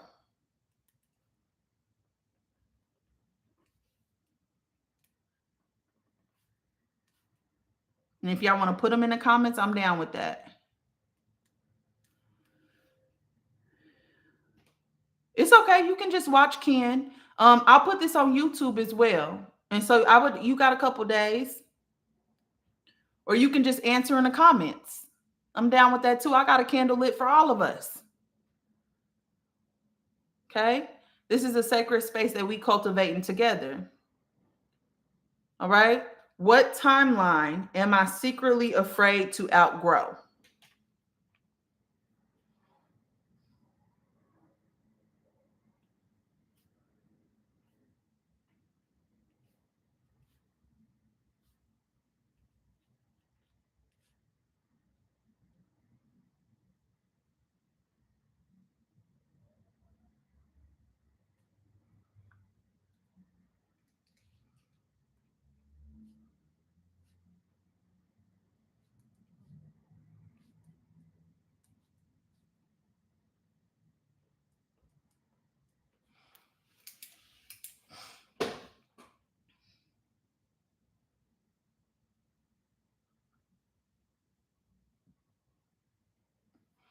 For me, can you explain timeline? Yeah, a timeline is basically like a timeline. So timelines are activated by choices, right? And so the way that I answer this question, okay, I'm just gonna give y'all an example. For me, being perceived, my answer to that is, what timeline am I secretly afraid to outgrow? Being perceived. And the reason being is that I still fear that if people see me fully, right? If I show up 100% as myself, I will be rejected. I will be abandoned. Me and my client just talked about this earlier today. I don't know why I have that fear. But there's something in my chest, there's something in my throat, there's something that won't allow me to fully be myself around people. And I'm afraid to be myself around people because I feel like I won't be I still won't be chosen. I wish that that wasn't a thing. That's something I just came to a realization earlier today, which kind of sucked because I was doing some work around this earlier today because I was just, trying to be honest with myself this morning. And so I pulled some cards for myself and I was just like, oh, you ate me up. Right. But I think that that's a real thing that I fear because when I even gave people this much of me, I was being rejected. So imagine if I gave myself in full capacity, right? So, hey, Callie, somebody said living in my full purpose when old friends and family only know the small me, right? So again, Vanessa, being fully seen, you know, it's scary to be seen in in a society that wants to exile you, that wants to shame you, that wants to push you into conformity, right? I struggle so much with that because I feel like I do have a public platform. And then sometimes, like, my family will see things that I'm talking about. Another timeline that I feel like I'm secretly, hold on, let me read some of y'all's first before I just give y'all the answers. Laura said, the hope of acceptance of my true self. Yep. Being perceived again. I'm afraid that if I continue choosing myself and going deeper into who I am and healing, I'll outgrow everyone around me and I'll be alone. Oof. Let me read that again. I'm afraid that if I continue to choose myself and going deeper into who I am and healing, I'll outgrow everyone around me and I'll be alone. That's heavy. Thank you, Jayla, for sharing that. That's honest. That's raw. We need more of that. We need more of that. Okay. That's a real fear that you got to go slow in your journey or you can't move too fast because you're afraid that you're going to leave everybody behind and you'll be left with nobody. That's powerful. Okay. What was next? I'm afraid to walk away from social norms to step fully in my purpose. Yes. Yes. Because then you're going to be called crazy. It's like they think you in spiritual psychosis when really you just seeing through the illusion now. Okay. Outgrowing my marriage, but being fully loved, scared of abandonment. Yeah. Being fully loved. One thing I was telling a client earlier is I think I'm afraid when it comes to romantic relationships because I think that somebody will choose me. I will show up as my full self and then they will abandon me because I'm too much. I'm too much, right? Vanessa said, I think that's why community like this is so important so we don't feel crazy or too much, period. A girl who knows something. I like that. Being seen as easygoing and supportive, even when it's draining me because it's all I know. Yeah, so you might be afraid to set healthy boundaries. Yeah. So for me, sometimes I'm afraid of who I'm gonna be when nobody needs me. Because I have based my worth so heavily on being needed or doing something, people pleasing, right? And so when I think about these last couple of years and how many people I've pushed away because I just did not want to be bothered because I was confusing isolation with evolution, spiritual bypassing. Because I do that too. I'm not a perfect person, and that's why I hold these sessions, and that's why we talk honestly, because I want y'all to know, even with all the things that I know, I still don't have it together. I still struggle with some of the same things that y'all struggle with, right? And so, who am I when I'm not needed? How do I show up and be liked in environments when I'm not tap dancing for other people? Will they even like me as me without me doing the most to get them to like me? Right? Being overly humble in a watered down version of myself. Yeah, not allowing yourself to shine. Confusing isolation with evolution. Yes, girl. Spiritual bypassing at its finest. I'm a crafty girl, so I'm really good at hiding things from myself because I know the spiritual language. I know what I'm supposed to be doing, but have you reached the resonance is the real question, right? I'm afraid of trusting anyone, and that leads to me not allowing the right people into my life, including letting love in. So being afraid to let go of isolation or that guarded energy, that guarded time, that timeline where you're guarded because you think that that is a false illusion of protection, right? Good, true to love. That's good. You got a false illusion of protection anytime you guarding yourself because you think you're trying to protect yourself from pain, and you protect yourself from happiness too. Okay, the next question. If I allowed right now to be a fresh start for me, what would I do differently? I try to hustle myself too much. I'm tired of running from the calling of my life, period. Me too, girl.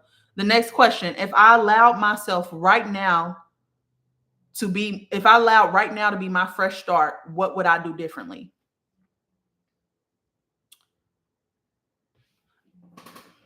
For me, I speak my truth even when it's inconvenient for everybody around me.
Okay, what we got? I step all the way into my power and start my YouTube channel with no fear. Come on, Cynthia, start that YouTube channel so I can repost you, girl.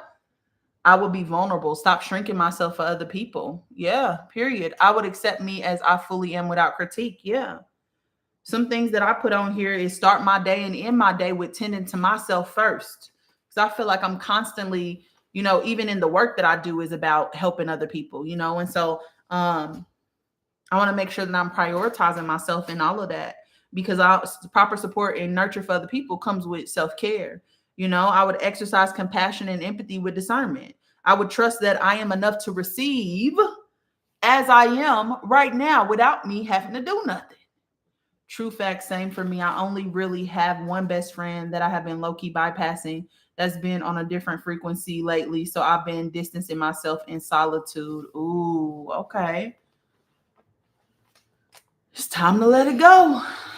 I let go of a 20-year friendship. I say that all the time because to me, back then, it's like I held on to it because I was like, but we've been friends for this long. Like, girl, at this point, you're just gonna have to accept her for who she is. But now I think about the elders in my family who spend their whole life, they in their 60, 70 saying, well, this is just who I am. Am I gonna have to be dealing with you at 60 and 70? Still talking about, well, this is just who you are, accept it, and it's abuse, baby. Get you out of here. I would enjoy life according to my soul's blueprint and not worry about societal demands like how I'm going to get money, clients, and relationships. Yes, young, wild, and free, Laura. Young, wild, and free. I would show up authentically me and put in place healthy boundaries while protecting my energy, period. I would pour love, patience, and freedom into myself and listen to my intuition from the get-go, period. No more second guessing. No more second guessing, period. What else would you do differently? I would stop um internalizing other people's projections of me as my truth. Okay. I would stop internalizing other people's projections of me as my truth, because how they feel about me ain't none of my business. I'm letting go of a 40-year friendship. She hasn't called me in half a year, nor on my birthday this summer. Bye. Period. I stopped basing myself on society. That's what on society standards hold no weight in my life. I have to figure out what success means for me and base my life off of that. Stop fighting opposition, period. Allow myself to be different. Allow myself to be called whatever they call me. Speak how I truly feel without a filter. Yeah. Yeah. Okay.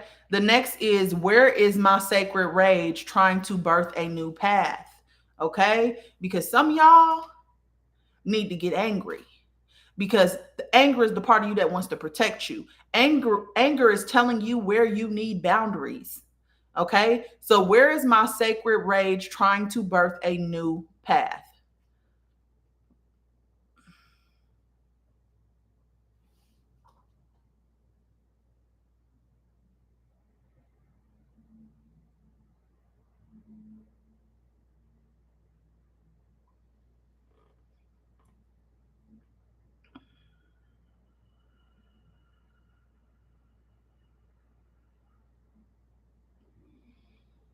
I would also stop making decisions that I think would get me love and acceptance from those who I shouldn't have received it from as a child. Oof.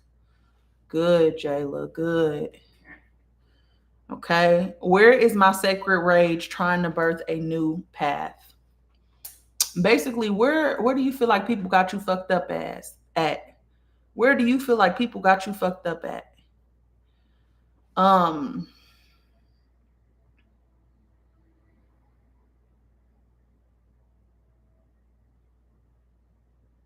I would say, um, probably one of the biggest things that's been coming up for me recently is, especially now in this new path that I'm on and what I do for work, is that a lot of people try to use me for their soul alchemy. They call me because they want me to give them the answers, but they don't actually want to do the work.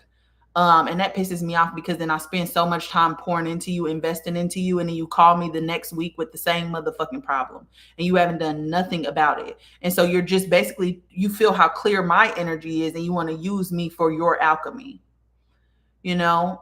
So I have to have good energetic boundaries. I have to have good boundaries in general. And when I feel like somebody is trauma dumping, or or stop absorbing other people's shit, you know, but also when I feel like somebody is just calling me with the same issue, setting a boundary instead of constantly repeating myself or feeling like I need to prove it to you in another way, or I need to say it to you in another way because you misunderstanding me.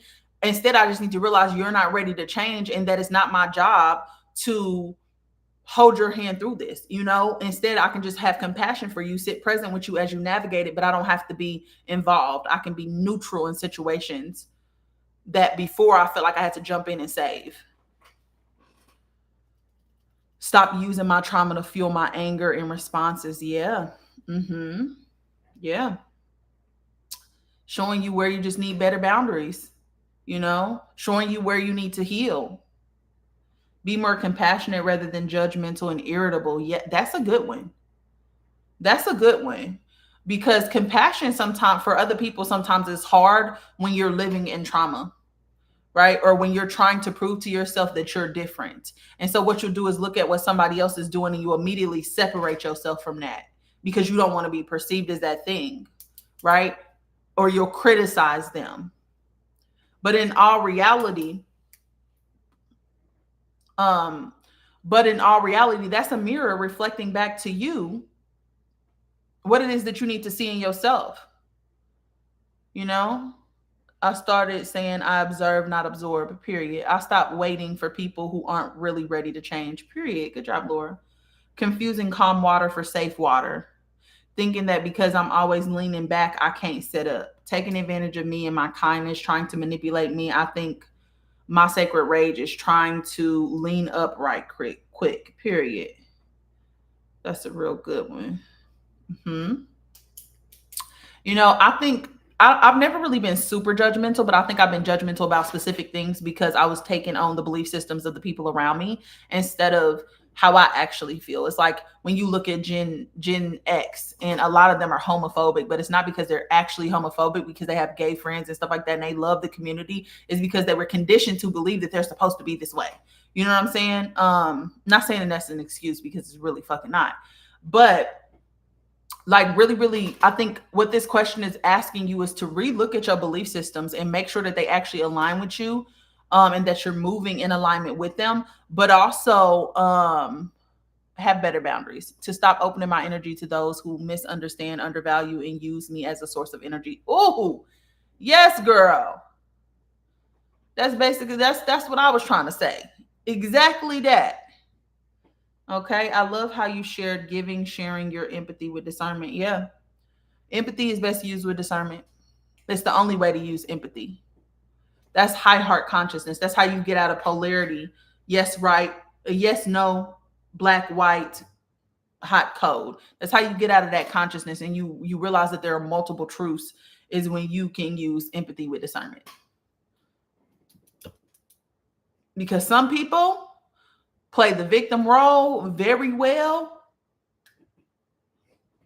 And I'm just going to say that. Now, okay.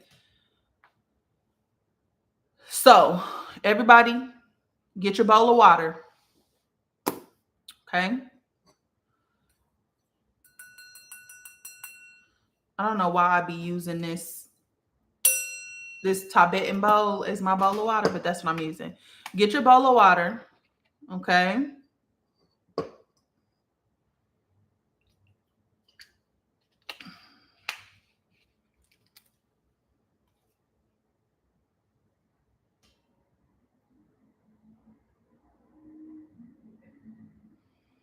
I'm gonna put a little salt up in there.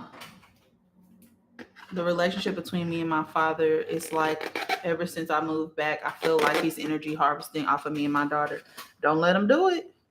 Protect your energy. Make sure you wipe your doors and stuff once he leaves.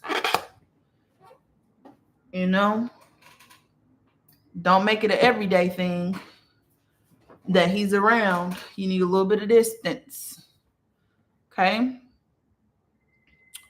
All right. Now, I do actually want to, before we move on to this next part, I actually do want to, I was doing some work with a client earlier around this, and I wanted to bring up a question that I thought was like really good that we talked about. And it was, what part of me is still learning to receive love without guilt or tension?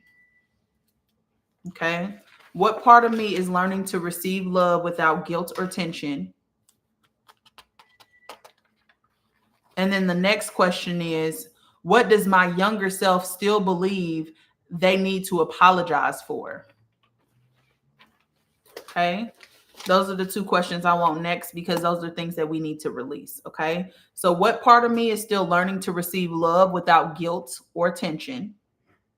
Some examples that I put is the part of me that feels abandoned by the people that I love easily, you know, because I feel like sometimes they make me feel like I'm hard to love.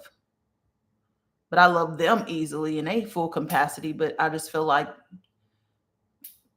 them not loving me easily makes me feel abandoned by them. Okay. And so it causes tension.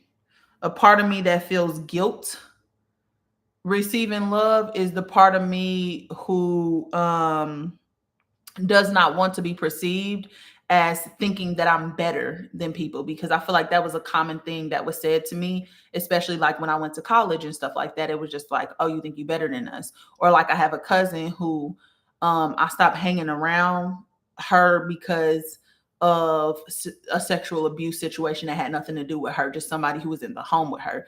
And so when she sees me, she's like, oh, you turn bougie. Oh, you know, think you better than us. And so there's a part of me who doesn't want to seem like I'm better than people. So I dim myself, or I basically embody humility in places where I should allow myself to receive compliments about my accomplishments. I struggle when I feel like people are talking highly of me or like, oh my gosh, you impacted me or stuff like that.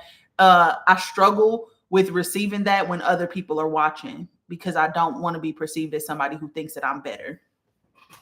So I feel guilt when people praise me in front of other people.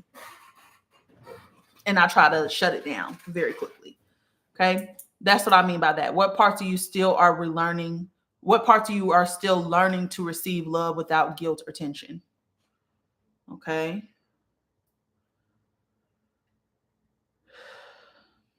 And that could also go with what somebody said earlier, the part of you that feels like you need to stay small to keep other people comfortable. Boo. More of the story, fuck those other people. But what are some other ones?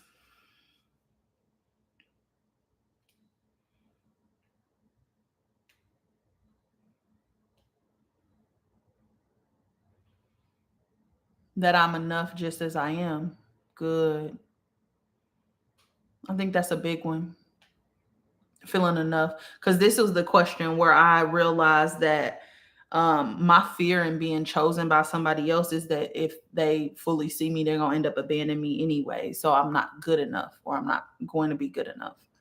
Um, but I also think like when it comes to relationships and letting people in, I have a fear of disappointment or getting hurt or being humiliated. And so I just don't engage at all. So I don't allow myself to receive love. I stay guarded because it's safer for me because I don't think love is safe, which was another thing that I had to grapple with and deal with. My truthness, I speak too much truth for people. Yeah. Yeah. Mm-hmm. Yep. So the part of you that's been shamed for speaking up for yourself or speaking truth.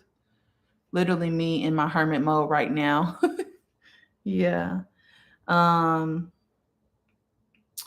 that I don't have to be afraid to ask for more. My needs deserve to be met. Period. And they do. And they do deserve to be met. The part of me that needs her father's love as a little girl, and the part of me that is praised for folks that don't know me, wishing it was from those close to me that lack giving praise. Okay, so one of that external validation from the people that you want it from instead of the people that you're getting it from. Ooh, that might be my problem. I've learned that my inability to perceive pleasure is tied to sexual abuse. Yeah. Hmm. Sharing my spiritual gifts and not being shamed for it. Yes, Laura. That's a huge one. That's a huge one. Because people ask me all the time, how do you know this? Well, I'm a medium. Well, how can I find proof of this? I'll just be like, get off my page. You're in the wrong place. Working with shame for always wanting to share facts. Others get annoyed. Here she go. Okay, so knowing too much. That's on my list too. Feeling shame for knowing too much or wanting to share those knowings with people who don't want to receive what I have to say or don't think that it's important. The visceral memory in my body of what has been familiar to me is wildly uncomfortable when I receive the type of love I know I deserve. Just sitting in the receiving and holding myself, even though, yeah, it is, Vanessa. I agree. I think I struggle with affection altogether, um, especially affection that I have not earned. Meaning, like, I feel there's a part of me who feels like I need to earn affection because I had to earn affection, right? The only time that I got praised was when I was doing something right, or something that was by societal standards considered to be right, like getting good grades. And even then, sometimes I didn't get praised for it, or like, track or whatever. I feel like I had to earn affection. So when people give me affection freely, I'd be like, what the fuck are you doing? Back up. Back up. Why is you so close?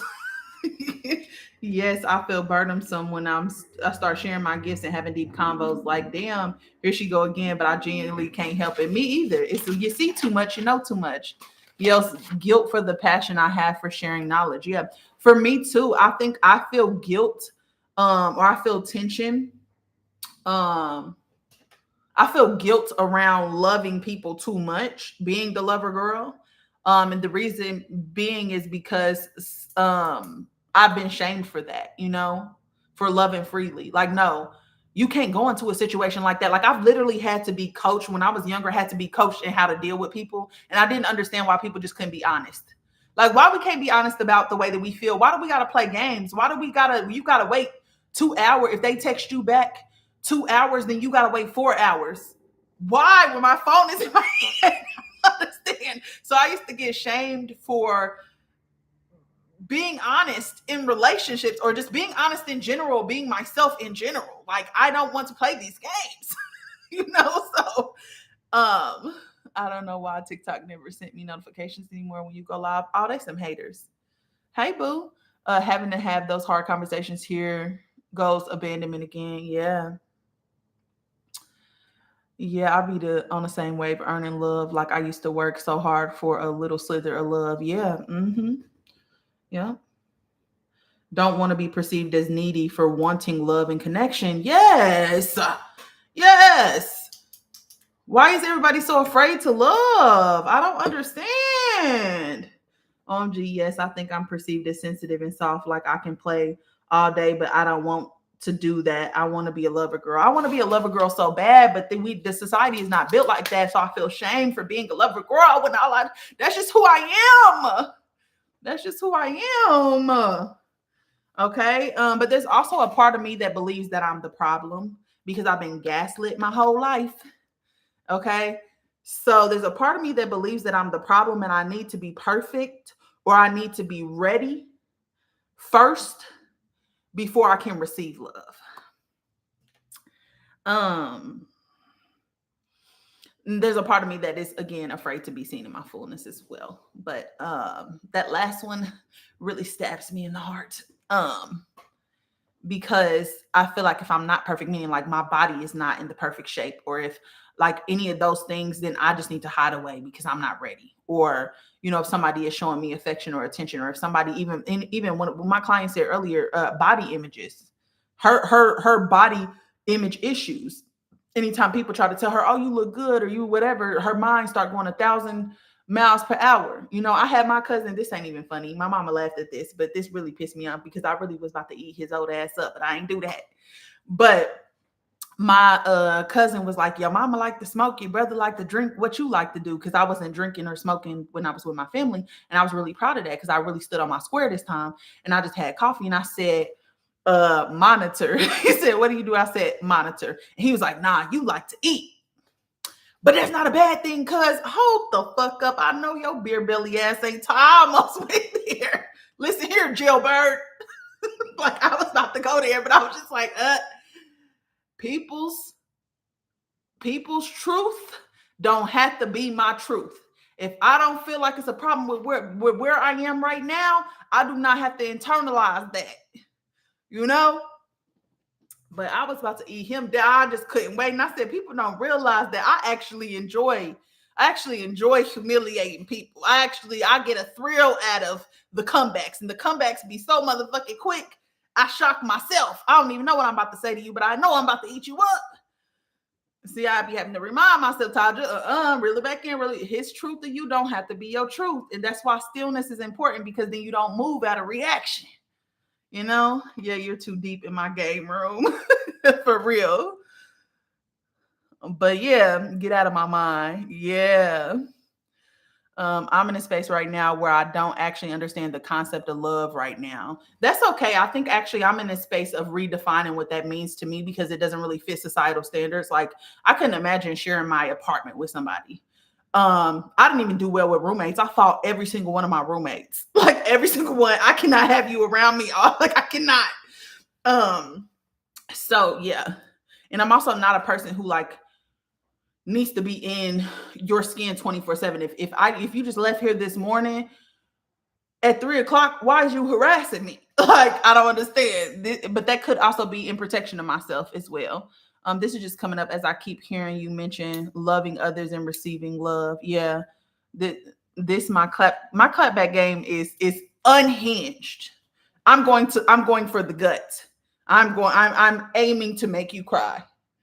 My hubs used to say he didn't know what was worth my bark or my bite. I used to be bad. Yeah. And I was a hateful teenager. I was a hateful teenager. Please don't threaten me with a good time. Okay. And I'm tall too. So I feel like I had to be funny my whole life because people always was playing with me. It's always short men. You know, if you've ever battled a short man, you know you got to be on your P's and Q's. Same. I'm a true introvert. Okay. So what part of me is still learning to receive love? Okay. What does my younger self still believe they must apologize for? What do you still believe you must apologize for? Somebody earlier said their intellect. Okay. Somebody earlier said their honesty, being honest. What else? I say holding people accountable. Sometimes I feel like I need to apologize to you for holding you accountable because now I done caused all this mess. You know, it's Taj too serious. No, that is normalized abuse, and that's cruel. I don't understand why you got to deliver your message to me with cruelty. You know, being chosen. Yep, being chosen. For the martyrs out there, choosing prioritizing yourself over what other people need in the moment. I feel horrible for that. Yep, mental abuse. Yep. My ability to what's going on?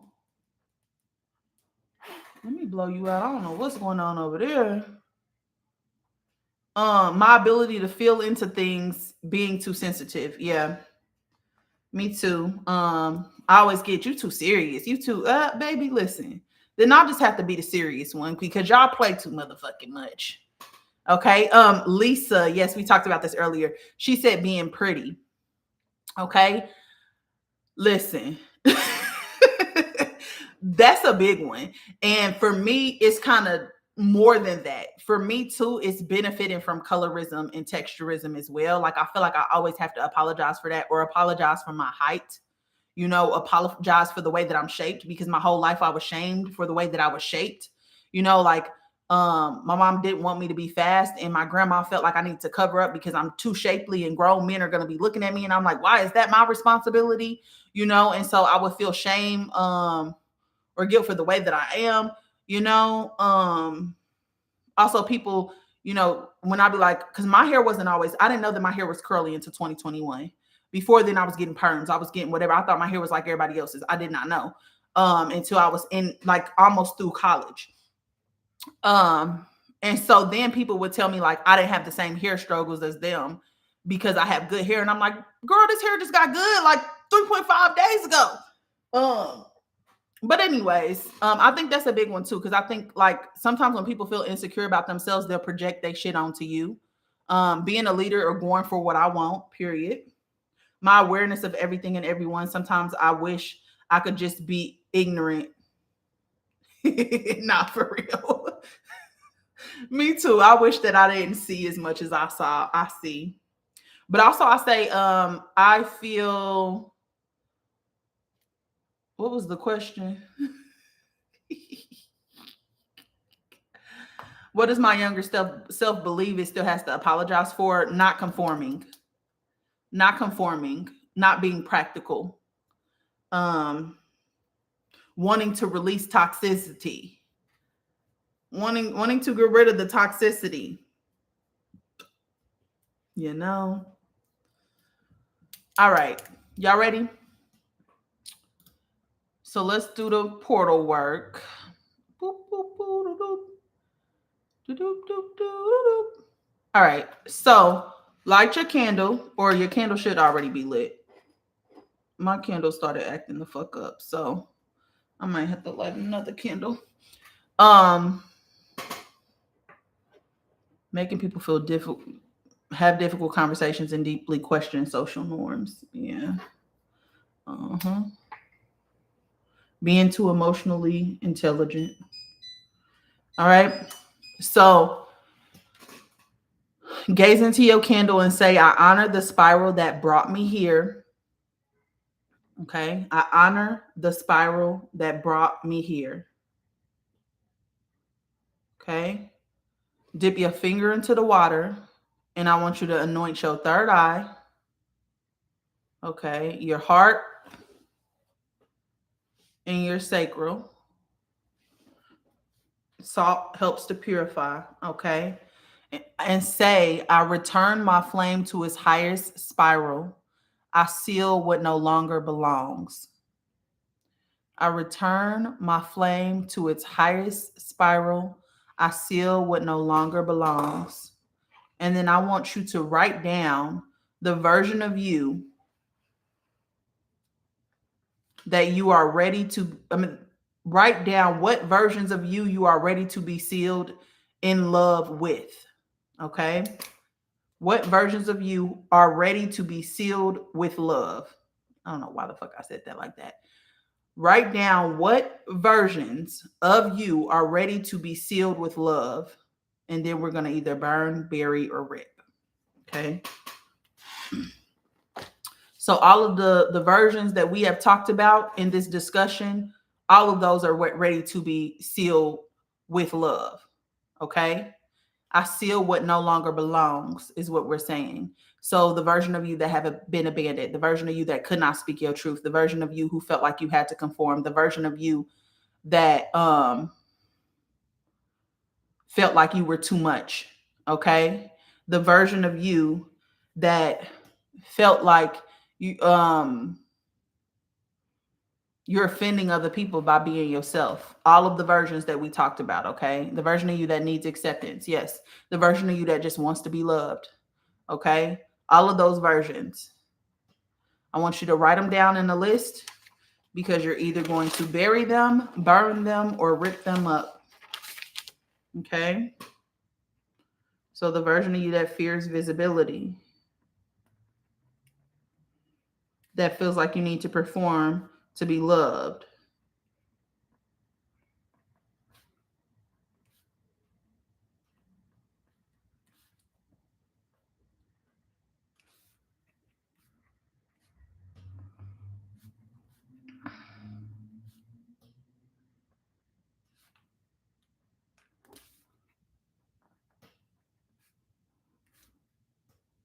Wanting attention, wanting to be seen, valued, and heard. Yes.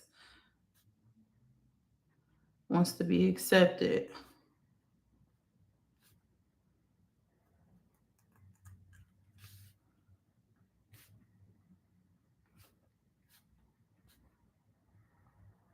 I say bury it. Okay? Bury it under this moon. Okay?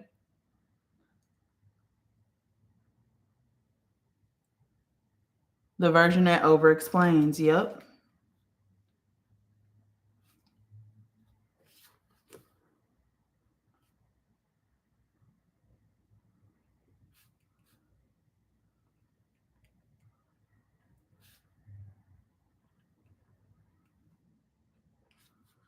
I'm putting prioritizes comfort over honesty.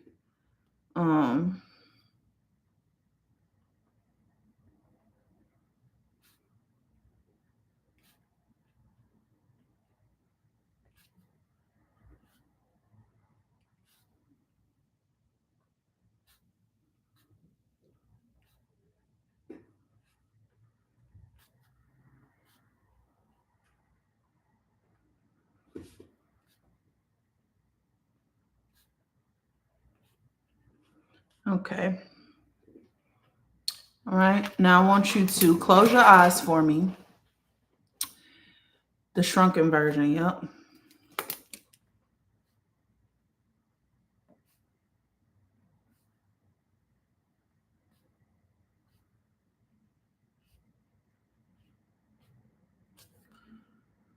All right. I want everybody to close their eyes for me. Okay. Yes. The last prompt was, what versions of you are ready to be sealed with love? Because what I said before that is, I return my flame to its highest spiral.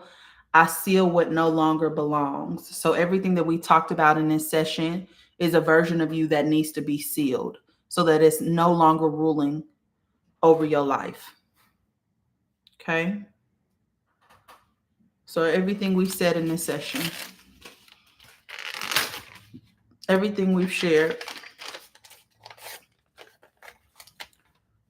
And if you're going to fold the paper, fold it away from you because you're trying to move it out. Okay, I want everybody to close their eyes for me. Okay.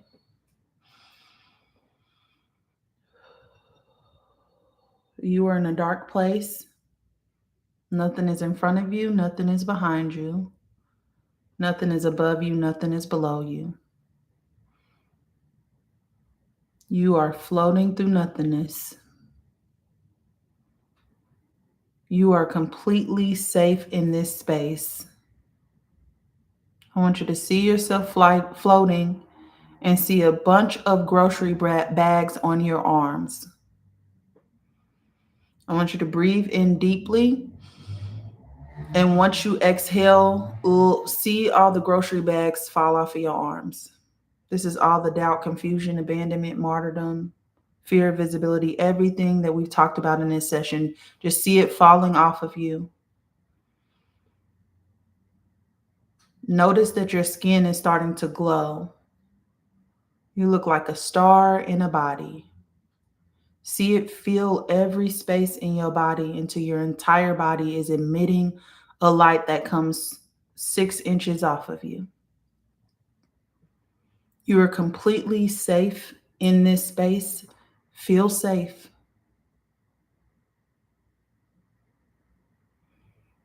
Now I want you to look above you. And now there is a light shining down on you. You cannot see where this light starts. You cannot see where it ends. Make that light fill the entire room. Okay. Imagine a crystalline cocoon descending from your oversoul. A crystalline cocoon descending from your oversoul.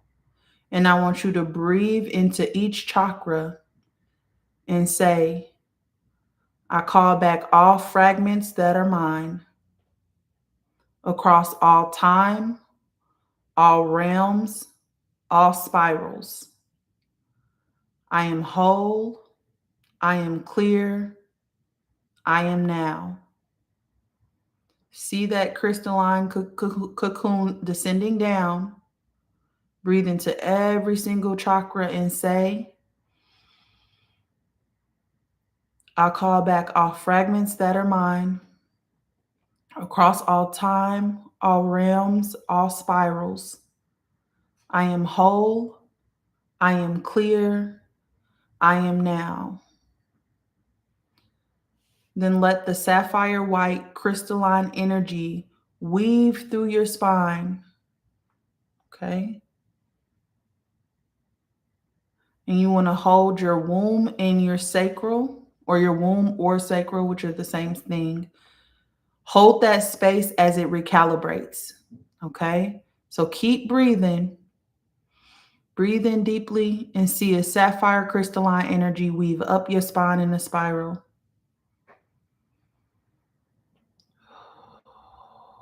See all of your chakras open and work as a unit. Breathe love into each chakra. Feel yourself radiating and speeding up.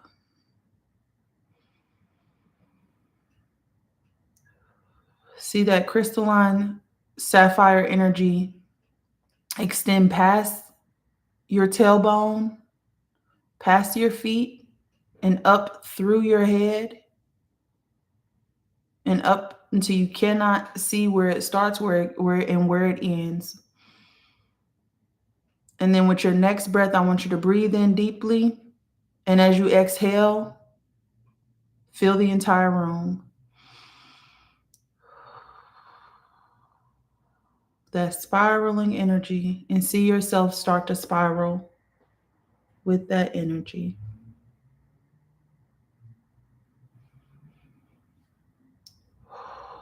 Good. Take a couple deep breaths. Breathe in. Breathe out. See that energy settle in. Breathe in. Breathe out. Breathe in one last time. Breathe out. Whenever you're ready, open your eyes. All right.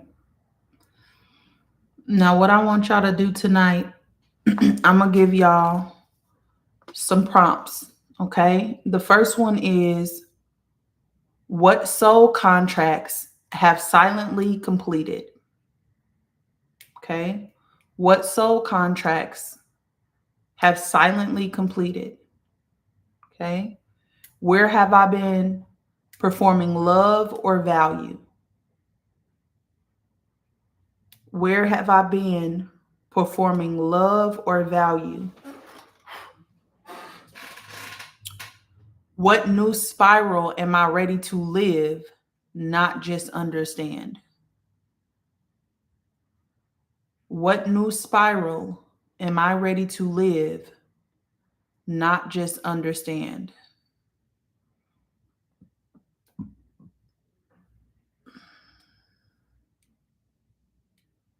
Okay.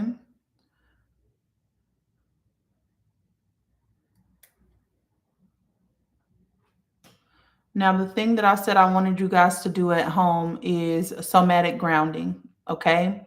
Because of the solar flame, the solar flares. Okay. So you want to take cold showers if you can, put your bare feet in the earth, and do pelvic floor breath work to move the solar codes out of your head into your womb or your root.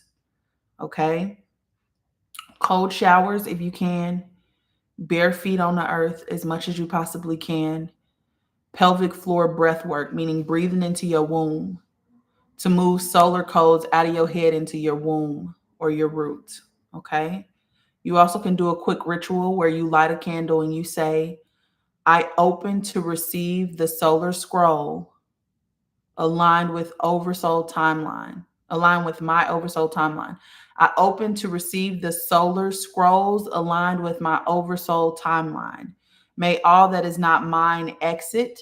May all that is mine activate now. Okay, you want to place both of your hands over your heart and let the energy move through you. No forcing, just presence. Okay. Now, this is not a window of energy for strategy. You have to let your nervous system recalibrate before you try to launch or initiate anything new. Okay. Even if clarity is coming, wait for full energetic landing before you take action. Okay. Okay. What was the last question? The last question was, what new spiral am I ready to live, not just understand? So we got, what soul contracts have silently completed? Where have I been performing for love or value? What new spiral am I ready to live, not just understand? For somatic grounding, you want to take cold showers, walk barefoot on the earth, do some pelvic floor breath work. And you also can light a candle and say out loud, I open to receive the solar scrolls aligned with my oversoul timeline. May all that is mine exit. May all that is not mine exit. May all that is mine activate now. Then you want to place your palms over your heart and let the energy move through you, no forcing, just present. And then understand this is not a window for strategy. You know, you may get clarity at this point, but do not take action until full integration has happened. Thoughts on burying these releases in my garden? Yes, I think you could, because you're planting something new over top of them.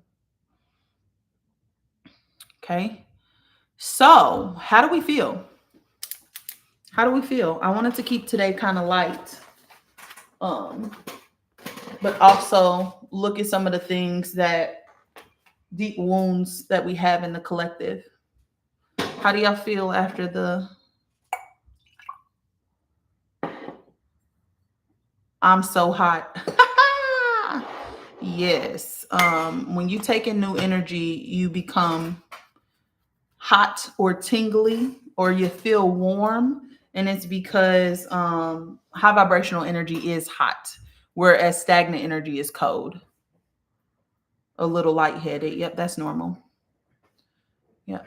You just got to let the energy integrate, which means breathe deeply. Breathe 8 counts in, 8 counts out, and that'll definitely got hot. Yeah. So breathe 8 counts out, 8 counts in, so that you can allow everything to integrate. I would imagine your cells opening and beautiful light going into those cells. Okay. This was so good. Thank you. Just what I needed for the new portal door opening. Good. Headache. Okay. Got you. So you probably have a lot of energy in your head that you need to clear out, DeAndrea. Because it's hard for new energy to come in when old energy is still there.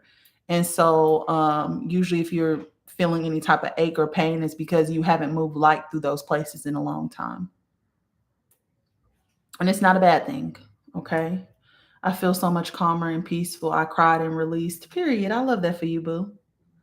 Trembling. Yep, that's normal too. That's your body trying to integrate the new light. Just breathe deeply and it'll settle. You are welcome, my love. All right, y'all. I love y'all deep. I'm so glad that you guys hopped on and we got to share this space together. I want to keep doing this on portal days and also just energy days, just because I think if we work together as a collective, we really can make the change that we want to see, you know? And you are so very welcome. So timely and helpful. I look forward to the Tier 3 program. I look forward to as well, my love. Because I can't explain to y'all how much I love what I'm doing right now. I think I've never felt like this a day in my life. So to finally be at a place where I'm no longer searching, I know what my purpose is, and surprising myself every single day because I've never really used my gifts like this before. And finally being at a place where I don't have to use my gifts in such an unethical way, I feel like, and I can actually use them to tap into people's past lives and figure out what's plaguing them and I don't know, just give people the closure that they actually need and help walk people through that. It really truly is an honor. Thank you. I feel so much better and at peace, full calm. Good, my love. Thank you for sharing yourself with us. Absolutely. Are you doing all three? Are you doing all three 999 portals, 999, 18, and 27? I might do that. We'll see. We'll see. Thank you, Taj, in the chat. You're welcome. 888 portal. We did activated so much for me, so powerful. Thank you for your sacred work. Thank you, friend. You are so welcome. But yeah, if y'all haven't checked out the services, check out the services. If you're willing to do them on live, some of them are cheaper, like just figuring out what your flame lineage is. I think I might get on live and maybe select some people to do like a full session, a full 3 sessions or whatever, just so y'all can see how much work goes into it, because it's fucking insane. Like I can show you like one of the packages I did. Hold on, let me show y'all real quick for those of y'all who want to see. I can show y'all. Oh, I don't know if I'm gonna be able to show YouTube though. Oh, yes, I can. I got ways. I'll show you one of them that I have completely done, and I'm just gonna take the client's name out of it because y'all need to be in my girl's business. But let me show y'all real quick. Let me see if YouTube can see. YouTube, can you see? No, hold on. Let me put y'all back on the other side. Actually, why don't I just flip the fucking camera? Why I always gotta be so goddamn extra? Hold on, y'all. I thought I learned how to flip the camera on here. Did I?